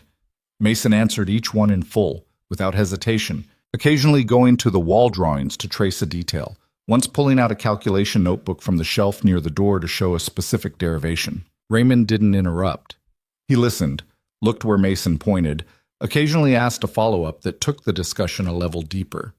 He had the quality, Mason noticed, of someone who was not just absorbing information, but running it simultaneously against an internal standard that had been built over decades and was now very precisely calibrated. When Mason finished the rotor geometry explanation, Raymond was quiet for a moment. Then he said, "The stabilization compensation system, you said it addresses the increased control complexity." "Yes." "Show me that section of the documentation." Mason found it on the wall, a series of diagrams near the east end showing the fly-by-wire stabilization logic and its interface with the modified pitch control inputs. Raymond read the diagrams in silence for several minutes. "Who helped you develop this?" Raymond asked. "Nobody." Raymond turned from the wall and looked at him. "That's not a modest answer. I'm asking because the approach here is consistent with work I'm aware of from a research group at a major aerospace university about 8 years ago. They published a paper on stabilization compensation for non-standard rotor geometries. It wasn't widely read." "I read it," Mason said. 3 times. I disagreed with their implementation in Section 4. Mine is different." Raymond looked at him for another moment. Something passed across the older man's face. Recognition, maybe. The particular recognition of someone who has spent a career among engineers and knows what the genuine article looks like. "Different how?" Raymond said. Mason told him. It took 7 minutes. Raymond listened without speaking, and at the end of it, he was quiet for a long while. "You're right," Raymond said, "about Section 4. The room held that statement. Evelyn, who had been standing against the far wall through the entire technical discussion, following what she could and noting what she couldn't, looked at Mason. Mason didn't look back at her. He was looking at Raymond, waiting to see what came next. Raymond walked back to the aircraft and stood in front of it. He was quiet for what felt like a full minute.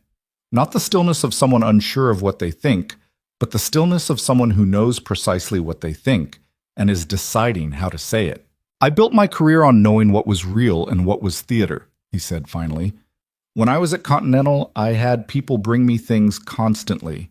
Designs, proposals, prototypes. 95 out of 100 were theater shots. Impressive looking, well-pitched, built to convince someone who didn't know the field. The other 5 were real in some part of what they claimed." He paused. "I have never, in 50 years in this industry, seen something like this come from a single person building alone." He looked at Mason directly. "This is real, all of it." Mason said nothing. "The rotor modification alone," Raymond continued, "if it validates in flight testing, will affect how every high-terrain rescue aircraft built in the next 20 years is designed. That is not an exaggeration. I am not given to exaggeration. I know, Mason said. I know what it is. Raymond nodded slowly. Yes, he said. I can see that you do. There was a pause in which everything that needed to be understood was understood, and all three people in the room allowed themselves a moment to simply stand in the same space with that understanding before the practical world moved back in, as it always did. What is it you need? Raymond asked. Certification funding, Mason said. A structured path through the FAA-type design process. Flight testing infrastructure. And someone who knows how to get a new aircraft from a private build to operational deployment without it getting buried in licensing disputes or corporate acquisition. Raymond looked at Evelyn. And you're the funding? I'm proposing to be the funding partner, Evelyn said. Mason retains ownership of the aircraft and the patents. The partnership structure is still being finalized. Raymond looked back at Mason. You trust her? The directness of the question in front of Evelyn herself was the kind of thing that would have been socially awkward in most contexts. In this room, on this morning, it felt simply honest.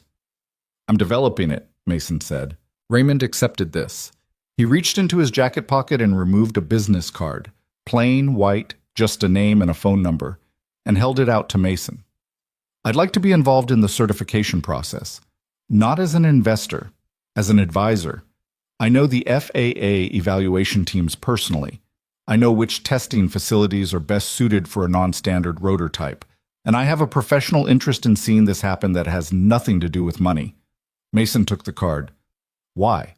Raymond looked at the aircraft one more time. Because I've been retired for 4 years, and I've been bored for 3 of them, he said. The tone was dry, and it was almost funny, and then he added, and because this is why I spent 50 years in this field, moments like this. I'd rather be part of it than read about it later. Mason looked at the card. Raymond Chu, just the name, just the number. I'll call you, Mason said. Raymond left 20 minutes later, driving his inadequate rental car back toward the airport with the unhurried pace of a man who had gotten exactly what he came for. Evelyn stayed.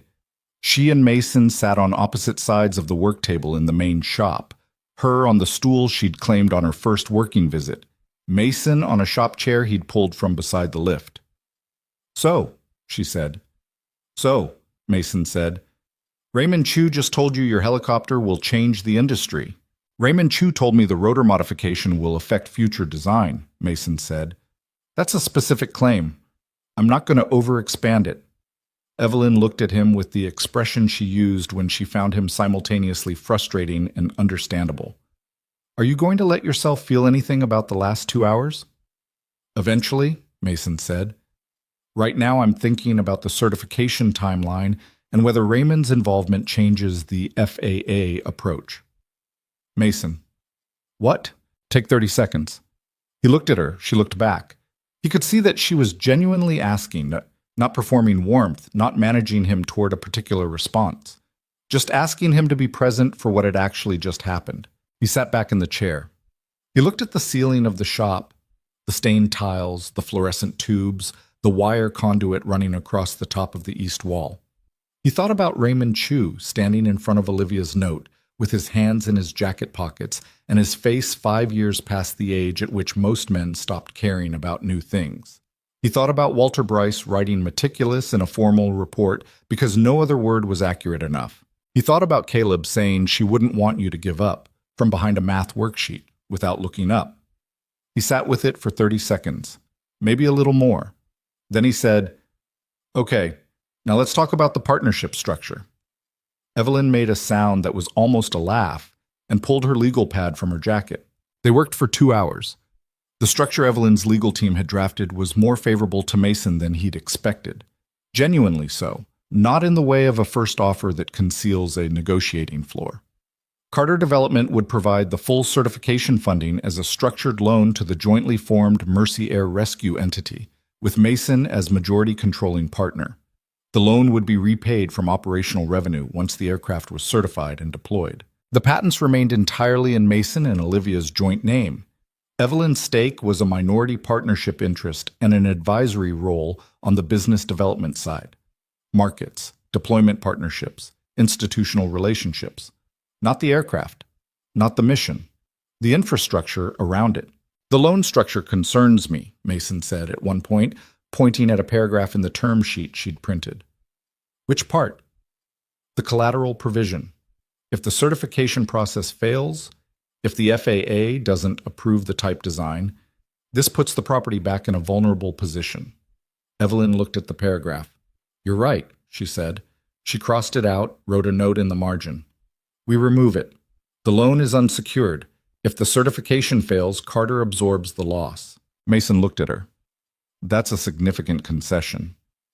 It's the right structure, she said. I'm not taking your garage if the FAA gives us trouble about the rotor geometry. He held her gaze for a moment. You know, most people in your position wouldn't do it that way. I'm aware, she said, and returned to the legal pad.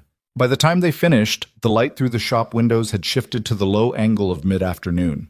Mason's coffee had been cold for an hour. Evelyn's legal pad had used most of its pages. I'll have the legal team revise the draft with today's changes, she said. You should still have someone review it independently. I will. Do you have a lawyer? I have a guy I used for the property paperwork years ago. He does mostly real estate, but he's careful. For something like this, you should... She stopped. Your call. I'll find someone appropriate, Mason said. She gathered her things. At the bay door, her habitual stopping point, she turned around, and for a moment she looked less like a business partner and more like a person who was trying to figure out how to say something accurately. Can I ask you something? She said. You're going to anyway, Mason said, which was true and she knew it. When you were working on it alone, all those nights, did you ever think it wasn't going to happen? That you'd spend the rest of your life building something that would never fly? Mason thought about the question. He deserved a real answer, and so did she. Yeah, he said. More than once. There were nights where I'd sit in there and it felt like I was building something for a world that wasn't going to be able to see it. He looked at the floor of the shop. But then I'd look at the blueprints and I'd see her handwriting next to mine on the same drawing, and it would feel... He stopped, searched for the word. Necessary. Like whether or not it flew, finishing it was necessary. Evelyn was quiet. But it is going to fly, Mason said. He said it plainly, without drama, the way he would state any mechanical fact he was certain about. I know, Evelyn said. She pushed open the bay door. The cold October afternoon came through and she walked out into it, and the door swung shut. Mason stood in the shop alone for a moment. Then he went to the side door and called across the gravel path to the house. Caleb! A window on the second floor opened. His son's head appeared. Yeah? Come over here. I want to show you something. Caleb's head disappeared from the window. 30 seconds later, the back door of the house banged open, and his footsteps came fast across the gravel, the way 10-year-olds run when they've been waiting for something and it's finally arrived. Mason was standing at the steel door when Caleb came through the side entrance of the shop. The boy stopped when he saw his father at the back, standing in front of the 3 locks. Now? Caleb said. Now, Mason said. He went through the locks, the deadbolt, the padlock, the lower slide bolt. He pushed the door open and reached in to pull the chain. The work light came up slowly, the way it always did, revealing the room in pieces. The walls first, covered in the 2 handwritings that had built this thing together. Then the aircraft, in its rescue orange, patient and complete and waiting. Caleb walked past his father and into the room. He stopped in the middle of the floor and looked up at the helicopter. He was very still, in the particular way children are still when they encounter something that is larger than their expectation of it. His head moved slowly, taking in the walls, the drawings, the diagrams, the calculations, the photographs on the corkboard. He found the corkboard. He walked to it slowly and read the note beneath the first photograph. Then the second. Then the third. He didn't read all 11. He got to the 5th and stopped, and stood there with his back to Mason.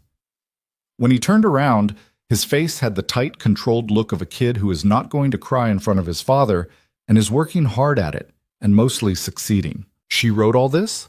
He said, gesturing at the walls, at the handwriting that was everywhere, looser, faster, full of arrows and small comments in the margins. A lot of it, Mason said. We did it together, but she wrote a lot of it. Caleb looked at the aircraft again. He walked slowly around it, the same circuit Mason had done 10,000 times, touching nothing. He stopped at the forward section, at the co-pilot window. He leaned forward to read the note in the clear sleeve. He read it once, then again. This machine brings people home. He stood there for a long time. Is it going to fly? He asked, without turning around. Yes, Mason said. How long? A couple of years, maybe more. There's a process. Caleb nodded, still looking at the note. But it'll happen. It'll happen. He turned around then, and his eyes were bright in the work light, and he had his mother's chin-up steadiness in the line of his jaw. Okay, he said. The word held more than it usually did. Mason looked at his son standing in front of the aircraft that had taken 7 years and all the grief and all the long nights and all the miles of solitary thinking to build. He looked at the walls covered in Olivia's handwriting. He looked at the note under the window. Okay, he said back.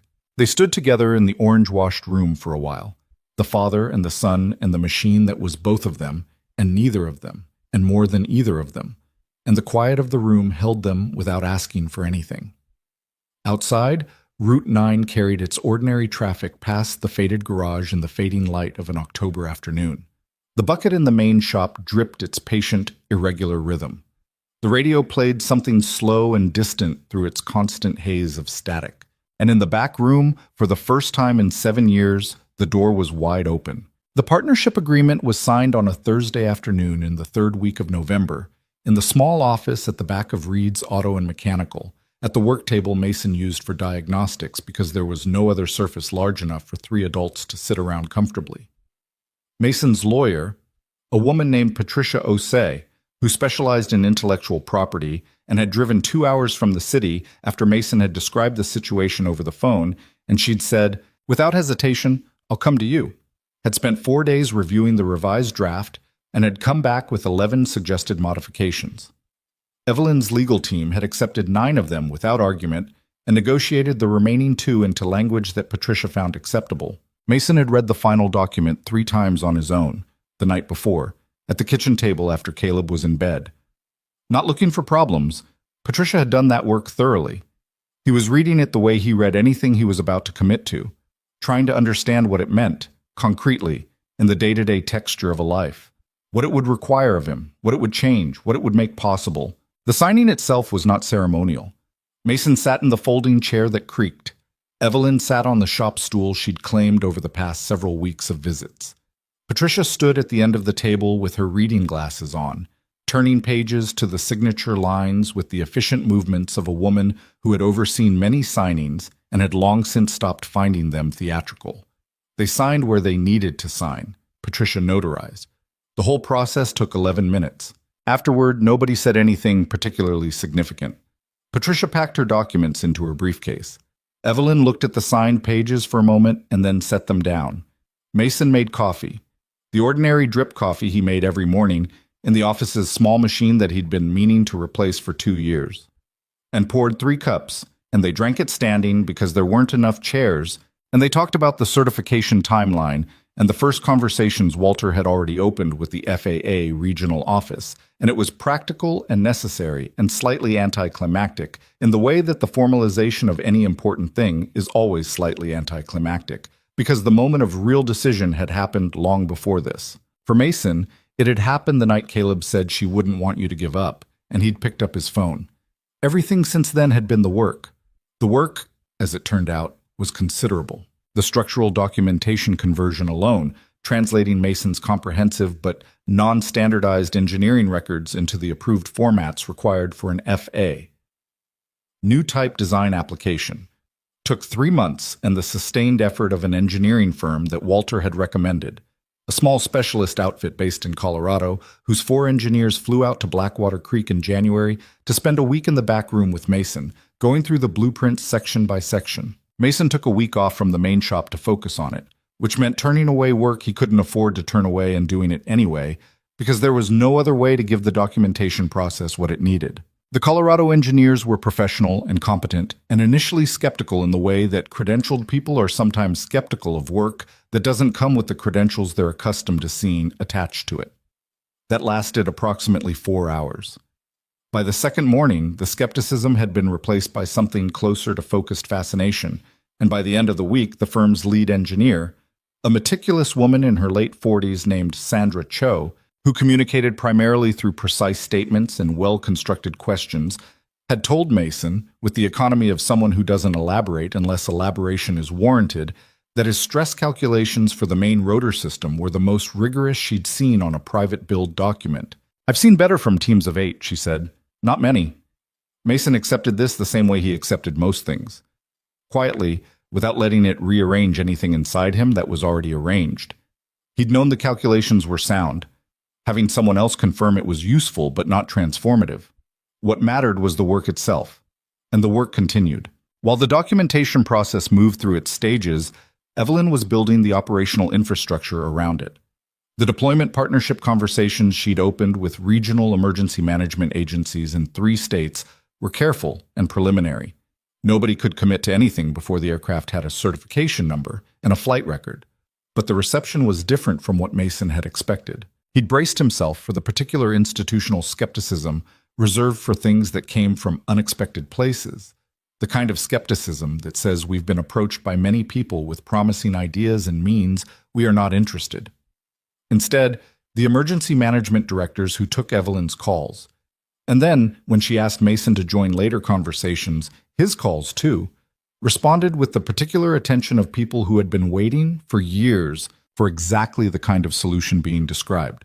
The director of emergency services in a rural mountain county 3 states away said it most directly in a conference call in February that Mason took from the shop office with his coffee going cold beside him.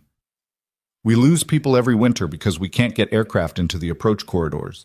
I've been filing reports about this for 6 years and sending them to manufacturers and getting back marketing materials about products that don't solve the problem. What you're describing, if it performs the way you're saying, fills a gap that has been killing my constituents." He said it without drama. He was a practical man describing a practical problem, and the weight of the word killing in that sentence was the weight of actual cases he'd actually counted. Mason thought about Olivia's corkboard, the 11 photographs, the 11 notes in her handwriting. Patient did not survive transport. "It will perform," Mason said. He said it with the same flat certainty he'd been saying it with since the beginning, and it landed the same way it always did. Not as a salesman's promise, but as the statement of a man who had spent 7 years inside the numbers and knew what they said. In March, the preliminary FAA dialogue opened formally. Raymond Chu attended the first meeting in person, driving himself, as he apparently always did now, in whatever vehicle presented itself, and the effect of his presence in the room was something Mason observed with a kind of quiet, dispassionate appreciation. Raymond had spent 50 years building a specific kind of credibility in a specific field, and that credibility was not abstract. When Raymond Chu sat across a table from an FAA evaluation team and said that a proposed rotor modification represented a legitimate and well-documented approach to a known engineering problem, the evaluation team listened in the particular way they listened to Raymond Chu, which was different from the way they would have listened to anyone else. The FAA dialogue was productive but slow, which was the only speed at which FAA dialogues moved. Mason had known this going in. He accepted it the same way he accepted the bucket that dripped in his shop, as a feature of the environment that required adaptation, not resentment. He drove to the regional FAA office when he was needed. He answered questions in writing when the questions arrived in writing. He revised documentation sections when the evaluation team identified formatting requirements he hadn't met. He was patient with the process because impatience with the process was simply wasted energy, and Mason Reed had stopped wasting energy on things he couldn't control sometime around the 3rd year of working alone in the back room. The shop ran through all of it, brake jobs and transmission work, and the 2009 Chevy that still needed a new rear seal and kept getting pushed down the list, now legitimately, rather than by neglect, because Mason's list had gotten longer. He hired a part-time mechanic, a 24-year-old named Terrell, who was good with his hands and learning fast and who absorbed Mason's teaching style, which was minimal and precise, with the adaptability of a young person who understands when someone is teaching them something worth learning. Terrell never asked about the back room. He saw the steel door in his first week, noted its locks, and in the way of a person with reasonable instincts, understood that it wasn't his business yet. He ran the front of the shop capably while Mason was away for FAA meetings or documentation sessions, and the shop's revenue stabilized in a way it hadn't in 3 years. Because two people doing the work that one exhausted person had been doing meant the work got done better and faster. The tax lien was settled in April from the initial funding disbursement under the partnership agreement. The county sent a confirmation letter that Mason folded and put in the bottom drawer of the office desk, behind the accounting ledger that he still maintained out of habit, though the numbers in it had stopped being a source of dread and become simply a record. In May, the aircraft was moved. This was the logistical problem Mason had known was coming since Walter first said the test program requires an actual airfield. And it was the problem he'd thought about the least in the preceding months, because thinking about it was the kind of thing that required a category of readiness he'd been building toward without consciously naming. Moving the helicopter out of the back room meant taking it apart to a degree sufficient to fit through the expanded doorway Mason had retrofitted in the rear wall during the construction years. Planning ahead for exactly this. Though the planning had always felt theoretical, the way you plan for a future you're not entirely sure will arrive. It took 2 days. Mason and Sandra Cho's team, with Walter supervising and Raymond present for reasons that were at least partly sentimental, and which nobody commented on. The rotor blades came off first, then the tail boom, carefully, each component labeled and wrapped and loaded onto a specialized transport vehicle with the unhurried attention of people who understood exactly what they were handling. Mason did most of the disassembly himself. He'd built it. He knew every connection, every bolt pattern, every component interface better than anyone else in the world. Caleb was there for the last part, the final section of the fuselage being moved through the rear wall on the custom dolly. Mason had built for the purpose, the orange body of the aircraft emerging into the gray May morning for the first time, blinking into the light of a world it had been kept from for years. The boy stood in the parking lot and watched without speaking, his hands in the pockets of his school jacket, his chin slightly up. When the fuselage was fully outside and secured on the transport, Caleb walked over and stood next to Mason. "It's bigger out here," he said. "Everything is," Mason said. They stood together for a moment, watching Walter confer with the transport team, watching Raymond stand a small distance away and look at the aircraft with the look of someone taking a particular thing in at a particular moment, understanding they may want to remember it exactly. "Are you sad?" Caleb asked. Not accusatory, genuinely asking. Mason thought about it. "A little," he said honestly. "The room's going to be different." "Different empty?" "Yeah." Caleb nodded, absorbing this. Then, "But it can't just stay in a room?" "No," Mason said, "it can't." The transport left for the testing facility, a small regional airfield 2 hours north, where a cleared hangar had been prepared, and the first phase of the structural certification testing was scheduled to begin the following week. Mason watched it go from the parking lot, the transport truck moving slowly out onto Route 9 and then north, carrying 7 years of nights and a dead woman's dream, and a promise that had taken a decade to become a physical object moving through the world. He stood there after it was gone. The back of the shop had a large rectangular gap where the rear wall addition had been temporarily removed to allow the exit. The morning air came through it. Raymond walked up beside him. The two of them stood looking at the gap in the wall. "You holding up?" Raymond asked. "Yeah," Mason said. "Good." Raymond put his hands in his jacket pockets. "You know what comes next is going to be public, right?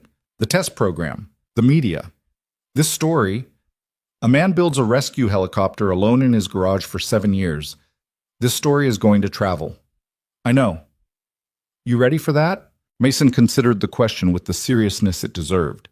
He'd had a version of this conversation with Evelyn 3 weeks earlier, when Dana Holt from the Tri-County Register had finally gotten enough pieces of the story to make a phone call that couldn't be deflected with a no comment. Evelyn had been present for that conversation too, sitting across from Mason in the shop office, the three of them, Dana Holt with a recorder on the desk and a reporter's careful, patient attention. Mason had told the story. Not all of it, not yet, but the shape of it, the aircraft, the years, Olivia's idea, what the machine was designed to do. Dana Holt had listened without interrupting, which was the mark of a reporter who understood that the best thing you could do sometimes was simply let the story find its own pace. She'd asked 3 questions at the end, all of them specific and relevant, none of them reaching for drama that wasn't there, because the drama that was there was already sufficient. The Tri-County Register story ran the following Thursday. It was accurate, and it was quietly devastating in the way that accurate stories about real things sometimes are. Not because of what it exaggerated, but because of what it didn't need to. The detail of Olivia's 11 photographs on the corkboard, the detail of the note and 4 words taped beneath the co-pilot window, the detail of a 10-year-old boy doing homework in a shop office while his father worked alone in the room behind the 3 locks. Dana Holt understood the story. She'd written it as it was. By Friday afternoon, the story had been picked up by the regional wire. By Saturday, 2 national outlets had called. By the following week, the story was somewhere else entirely, moving through the particular channels of public attention with the unpredictable velocity of a thing that people feel is real and want to pass along to other people who might feel it too. Mason's phone rang constantly for 10 days, which was an experience so foreign to his normal existence that he handled it with the same methodical patience he applied to mechanical problems. Triaging, routing to Evelyn what belonged to Evelyn, ignoring what deserved to be ignored, speaking to what deserved to be spoken to. 3 aviation publications ran features. One national newspaper sent a reporter who drove from the city and spent a day in Blackwater Creek and came away with something that was, by the standards of newspaper profiles, generous and careful. The photograph they ran showed Mason in the shop, not the back room, at his request, not yet, standing at the work table with his hands flat on the surface and the organized tools behind him, looking at the camera with the expression of a man who has something to say and is taking his time deciding how to say it. The caption read, Mason Reed, 32, aerospace engineer and mechanic, Blackwater Creek. Not just a mechanic. The phrase appeared nowhere. He noticed. The testing program began in June and ran through the summer and into the fall. It was not smooth because nothing that involves a novel aircraft type and a non-standard rotor system and the full scrutiny of the FAA certification process is smooth. There were 3 documentation revision cycles. There was a structural test in July that produced a result in the landing gear load distribution that required a design modification. A small one, addressed in 2 weeks, but a modification nonetheless, and the kind that required every related calculation to be re-verified from the beginning. Mason drove to the testing facility and worked through it on site with Sandra Cho's team, staying at a motel 20 minutes from the airfield and eating whatever the place down the road served and calling Caleb every evening. The first actual flight test was scheduled for August 23rd. It was the kind of date that Mason had been carrying in his mind since the schedule was first established. The way you carry certain dates, not obsessively, but constantly, present in the background of every other thought. He'd told Caleb about it 2 weeks in advance, which was the same day he'd told Evelyn and Raymond, and all 3 of them had understood independently, without being asked, that Mason wanted them there. Caleb had a conflict. His school had a camping trip scheduled for the same week, something planned months earlier, and Caleb had been looking forward to it in the quiet, self-contained way he looked forward to things. Mason told him to go on the camping trip. "Dad," Caleb said. "It'll fly more than once," Mason said. "You'll see it." "But the first time is important to me," Mason said carefully. "You being there the first time you have a chance to be would be important to me too, but you've been waiting for this camping trip, and you're 10. Go do the camping trip." Caleb looked at him with the level, assessing gaze. "Are you doing the thing where you make it okay for me so I don't feel bad about not being there?" "I might be doing some of that," Mason admitted, "but I also mean it." Caleb was quiet for a moment. "Tell me everything when I get back." "I will." "Everything." "Everything," Mason said. August 23rd was overcast, which the test pilot, a woman named Diane Marsh, who had 20 years of experimental aircraft evaluation and spoke about risk with the precise, calibrated language of someone who had made peace with her specific relationship to it, said was actually preferable for initial test conditions. Lower glare, more stable air.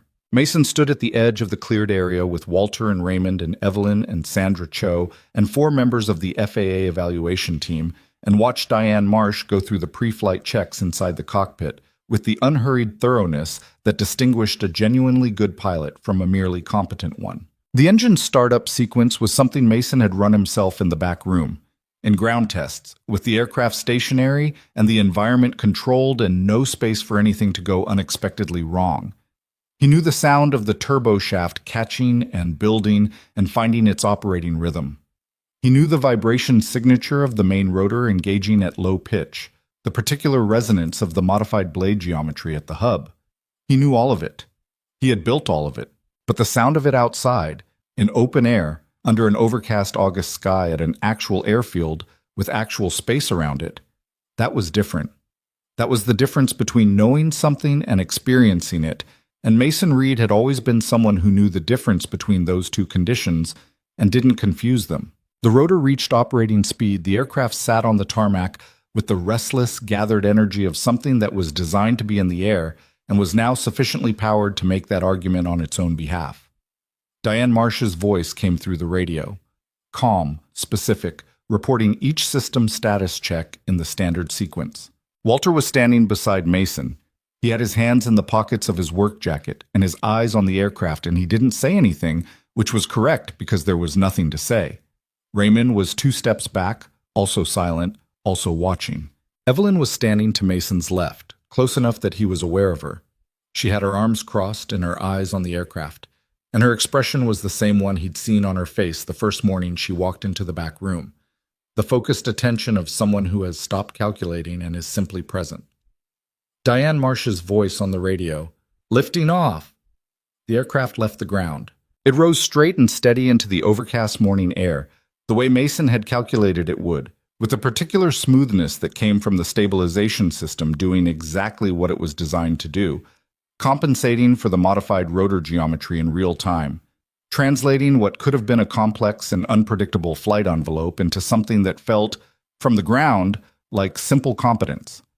Diane brought it to a hover at 30 feet, held it there for 2 minutes while the evaluation team made their instrument readings, and Walter stood beside Mason with his hands in his pockets and said nothing, held it there while the overcast August light moved across the orange fuselage and the rotor blades turned their patient, efficient circles. Then Diane moved it, a slow translation north, controlled, within the test parameters, and the aircraft followed her inputs with the responsive precision of a system that had been designed and built and debugged and refined and tested and cared for to the point where care had become structural. Mason watched it move across the sky above the Blackwater Creek field. He wasn't sure exactly what he felt. He'd thought about this moment, not often, because thinking about it too directly had always felt like a temptation toward either hope or despair, and he'd needed to stay neutral in order to keep working. But he'd thought about it enough to have expected something clear and definable, some emotional arrival point with clean coordinates. Instead, what he felt was simultaneously simpler and harder to hold than that. He felt the 7 years. He felt the weight and the length of them, not as burden, but as mass, the way any significant thing has mass. He felt the nights. He felt the bucket dripping and the radio playing and the cold concrete floor and the 2 handwritings on the wall. He felt Caleb doing homework in the office closet. He felt the ledger he'd closed and the cup of pasta he'd reheated and the folding chair that creaked. He felt all of it, not as memories arriving sequentially, but as the accumulated weight of a particular life lived in a particular direction, and the aircraft moving across the sky was what that weight had been building toward. He thought about Olivia, not with the specific aching quality of early grief, which had its own particular texture that he lived inside for years. He thought about her the way you think about someone who has become part of the structure of things, present not as absence, but as influence, as the force that had shaped the trajectory of everything that followed. She had an idea. She wrote it on a piece of paper and handed it to him without explanation because she trusted him to understand what it meant. He had understood. He had spent 10 years making it real. The aircraft turned back toward the field. Walter spoke without taking his eyes off it. "How do you feel?" He asked the way engineers ask, specifically wanting a specific answer. "Like it's going to pass," Mason said. Walter was quiet for a moment. "Yeah," he said. "So do I." Diane Marsh brought it back to the landing point with the same steady competence she'd shown throughout, set it down with a contact that was gentle and exact, and ran the shutdown sequence. When the rotor stopped, the field was very quiet. Then Sandra Cho started talking about the data, and the FAA team started talking about the data, and the day moved back into its technical self, which was correct because the work wasn't finished. The work was in fact only beginning its next phase, and the aircraft that had just completed its first flight still needed months of testing and documentation and evaluation before the certification number would be issued and the deployment conversations could move from preliminary to real. But the first flight had happened. It had risen and held and moved and returned. The full certification process took 14 more months, longer than the optimistic projections and shorter than the pessimistic ones, which is the way these things usually go when the foundational work is sound, but the bureaucratic process is what it is. There was a second landing gear revision in September, minor but necessary. There was a documentation dispute with the FAA evaluation team in November that required Raymond's personal intervention and a face-to-face meeting in which he was, by all accounts from the people present, very calm and very specific and very effective. There was a period in February when Mason was back in Blackwater Creek for 3 weeks running the shop full-time because the shop needed him and the testing program was in a waiting phase. And those 3 weeks felt strangely normal. The drip, the radio, the work, except that the back room was empty now and the steel door stood open most days, no longer guarding anything, simply a door. He'd repainted it during that February stretch. Not a color. Just a fresh coat of the same gray it had always been. He wasn't sure why, exactly. It seemed right to maintain it. The certification number was issued on a Tuesday in the following October, exactly 2 years and 1 week after Evelyn Carter had first driven into the parking lot of Reed's Auto in a dark blue sedan and stood by the fence in her charcoal coat, trying to figure out what she was looking at. Mason was at the testing facility when the confirmation came through, standing in the hangar with Walter and Diane Marsh and Sandra Cho, the aircraft behind them, with its rescue orange looking somewhat battered from 14 months of rigorous evaluation and looking, in its batteredness, more real than it ever had. His phone buzzed. He looked at the message. He showed it to Walter without saying anything. Walter read it, looked at the aircraft and said, "There it is." That was all. That was sufficient. The first operational deployment partnership agreement was signed 3 weeks later. The Mountain County, whose emergency management director had said in the February conference call the previous year that people were dying in approach corridors that existing aircraft couldn't reach. The county had been tracking the certification process through Evelyn's ongoing communications, and when the number was issued, they'd called within 48 hours. The conversation was short. The terms were straightforward. Mason sat at the work table in the shop office, the tiny closet, the creaking chair, and signed the agreement, and the director signed from his office 3 states away, and Mercy Air Rescue had its first operational home. The second partnership came 2 months later, from a coastal county with difficult offshore terrain. The third, from a northern county where winter conditions had made air rescue nearly impossible for 3 months of every year. Each one was different, and each one represented a specific gap that Olivia had described in some form, in some note on the corkboard, years before the solution existed. The new sign went up on a Thursday in December. Mason had designed it himself. Simple, no decoration, just words in clean block letters. He'd ordered it from a sign company in the city and driven out to pick it up because he wanted to carry it back himself, in the bed of the same 2009 Chevy that still needed a rear seal and still kept getting pushed down the list. Terrell helped him hang it. They worked in the cold morning air with a ladder and a level and a drill, and when it was straight and the screws were set, they both stepped back and looked at it. Reed Works. Mercy Air Rescue. Terrell looked at it for a moment. He'd been working at the shop for 10 months by then, and he'd seen enough of the story unfold around him to understand what the sign represented, even if he hadn't been present for all of it. He said, "That's solid," which was how Terrell expressed approval when he found something genuinely right, and Mason had learned to read it accurately. "Yeah," Mason said. "It is." The party, if you could call it that, happened 2 weeks later, on a Saturday evening. It wasn't planned to be a party exactly. Evelyn had suggested something small, a gathering, to mark the operational launch and thank the people who'd been part of getting there.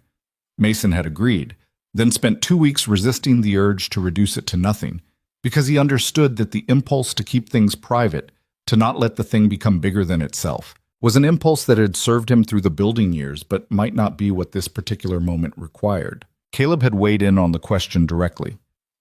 "Dad, people should come. A lot of people want to come. Then let them." They held it in the shop. The main bay cleared, the steel door at the back standing open, and the lights in the back room burning for anyone who wanted to walk through and see what was in there. The aircraft gone now to its operational home, but the walls still covered in the two handwritings, the corkboard still intact, the note still in its clear sleeve beneath the co-pilot window. People came and stood in the room and read the walls and the corkboard, and stood in front of the note, and moved through quietly, the way people move through spaces that carry weight. Raymond came, Walter came, Sandra Cho and Diane Marsh came, Patricia Osei came, and Dana Holt, who stood in the doorway of the back room with the notepad in her hand and then put it away because some moments didn't need to be reported, just witnessed. The county's deputy sheriff came. Mrs. Patterson from the diner came and stood in a corner talking to everyone who went past her, which was her natural state of being, and Mason had long since accepted it as part of the landscape. Evelyn arrived late, not fashionably, but because she'd been in a phone call about the third deployment partnership that had run 20 minutes longer than she'd planned. She came in through the side door, still in her coat, and found Mason standing near the work table talking to Walter, and she stopped and took in the shop. The people, the warmth of it, the particular quality of a space that had been a private and solitary place for 7 years and was now full of voices. He noticed her come in. He finished the sentence he was saying to Walter and crossed the shop toward her. "You're late," he said. "I know. The coastal county—" "I know," he said. "Come on." He walked her back to the steel door, through the people standing in the main shop, back through the doorway, and into the room. It was quieter in there. 2 or 3 other people were moving through at that moment, but they drifted out when they saw Mason and Evelyn come in, with the instinctive courtesy of people who could read a moment. The room was warm from the lights. The walls were as they always were. Mason walked to the forward section, where the aircraft used to be, where the floor still held the faint outline of the undercarriage in the concrete, and stopped in front of the space where the co-pilot window would have been. The note was still there, in its clear sleeve, pinned to the support structure Mason had left in place when the aircraft was moved. "This machine brings people home." Evelyn stood beside him and read it. She'd seen it before. She'd read it the first morning she stood in this room 14 months ago. But reading it now, in this room, on this evening, after everything that had moved from that morning to this one, was different from reading it then, and she stayed quiet with it for a long moment. "She was right," Evelyn said. "She was usually right," Mason said. Evelyn looked at the walls, the 2 handwritings, the calculations, the diagrams that had directed 7 years of solitary building.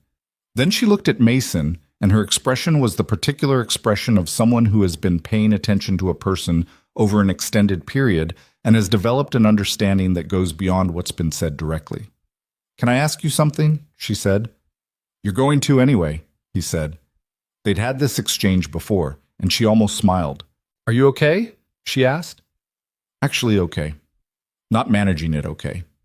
He stood in the room where he'd spent 7 years of nights with the door locked and his son asleep across the gravel path, and nobody in the world knowing what he was doing in here.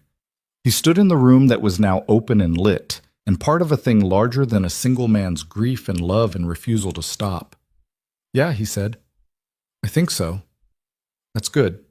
She paused. "It took a while. Most things that are real take a while," Mason said. She nodded. "That's true." She looked at the note one more time.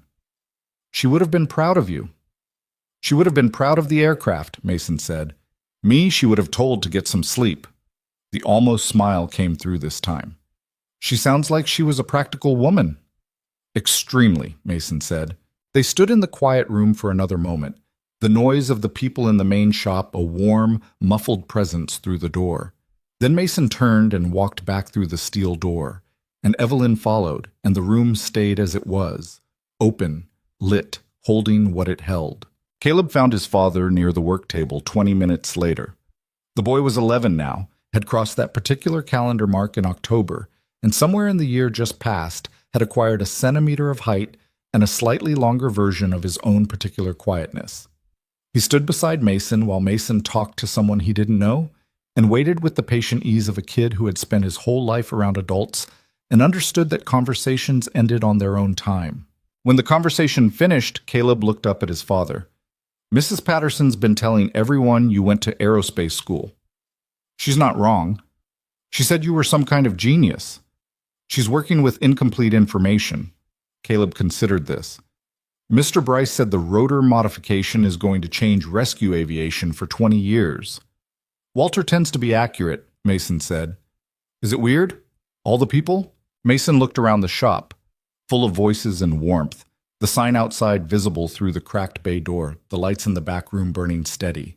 He thought about the years of not this, the solitary nights, the drip in the radio and the accounting ledger, the locked door, the choice to stay in a small town and keep a promise to a woman who wasn't there to see it kept.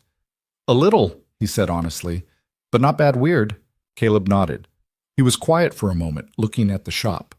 Then, the way he did his most important things, without preamble, without building toward it, he said, I'm glad you didn't give up. Mason looked at his son. Me too, he said. Caleb nodded once, satisfied, and went to find something to eat from the food Evelyn had arranged to be brought in from the diner. Mason stayed where he was for a moment, in the middle of his shop, surrounded by the people who had made this thing happen and the people who had simply shown up because showing up is what communities do when they finally understood what was in their midst all along. The bucket in the corner no longer dripped. He'd fixed the roof section in September when he'd been back in Blackwater Creek for those 3 weeks, because the thing had dripped long enough. The radio on the work table was playing its usual country station, though tonight nobody could hear it over the voices, and maybe that was fine. Maybe the static blurred music had served its purpose through the long quiet years, and tonight it could rest underneath something louder. He thought about what Raymond had asked him at the airfield, the morning the transport drove away with the aircraft in it. You ready for that? For the public part of it. The story that traveled. He hadn't had a clean answer then. He had something closer to one now. He'd built the thing in private because that was the only way it could have been built. Alone, in locked rooms, with grief as the fuel and love as the blueprint. That was true, and he didn't regret it. But private was a means, not an end. The end was always the same as what Olivia had written on a scrap of paper and handed to him without explanation because she trusted him to understand. The machine was flying. In 3 states, in the terrain where people had been dying for lack of something that could reach them, the machine was flying. And it would keep flying, and the communities it served would stop being invisible to the tools that were supposed to save them, and somewhere in that was the whole point of everything.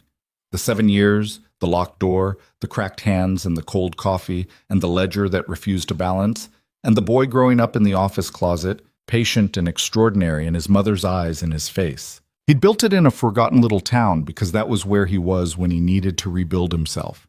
And the thing about building from where you are is that where you are becomes part of what you make. Blackwater Creek was in the aircraft. It was in the weld quality and the midnight calculations and the bucket that dripped and the radio that played and the 10 years of grief that had become, slowly, the most productive thing he'd ever done. Outside, on the wall above the bay door, the sign said what it said. Reed Works. Mercy Air Rescue. Not just a mechanic, not a desperate man at the edge of town that everyone drove past and forgot. Something truer and harder and more specific than any of that. A man who made a promise and kept it. A man who loved someone enough to finish what she started. A man who, when the world tried to take the last thing he had, simply unlocked a door and showed them what they'd been standing next to all along. He went to find his son. The shop held all the voices. The sign held the night. And in the back room, the lights burned steady over the walls where 2 people had once sat together and decided to build something the world needed, writing in 2 different hands on the same drawing toward the same point. This machine brings people home. It did.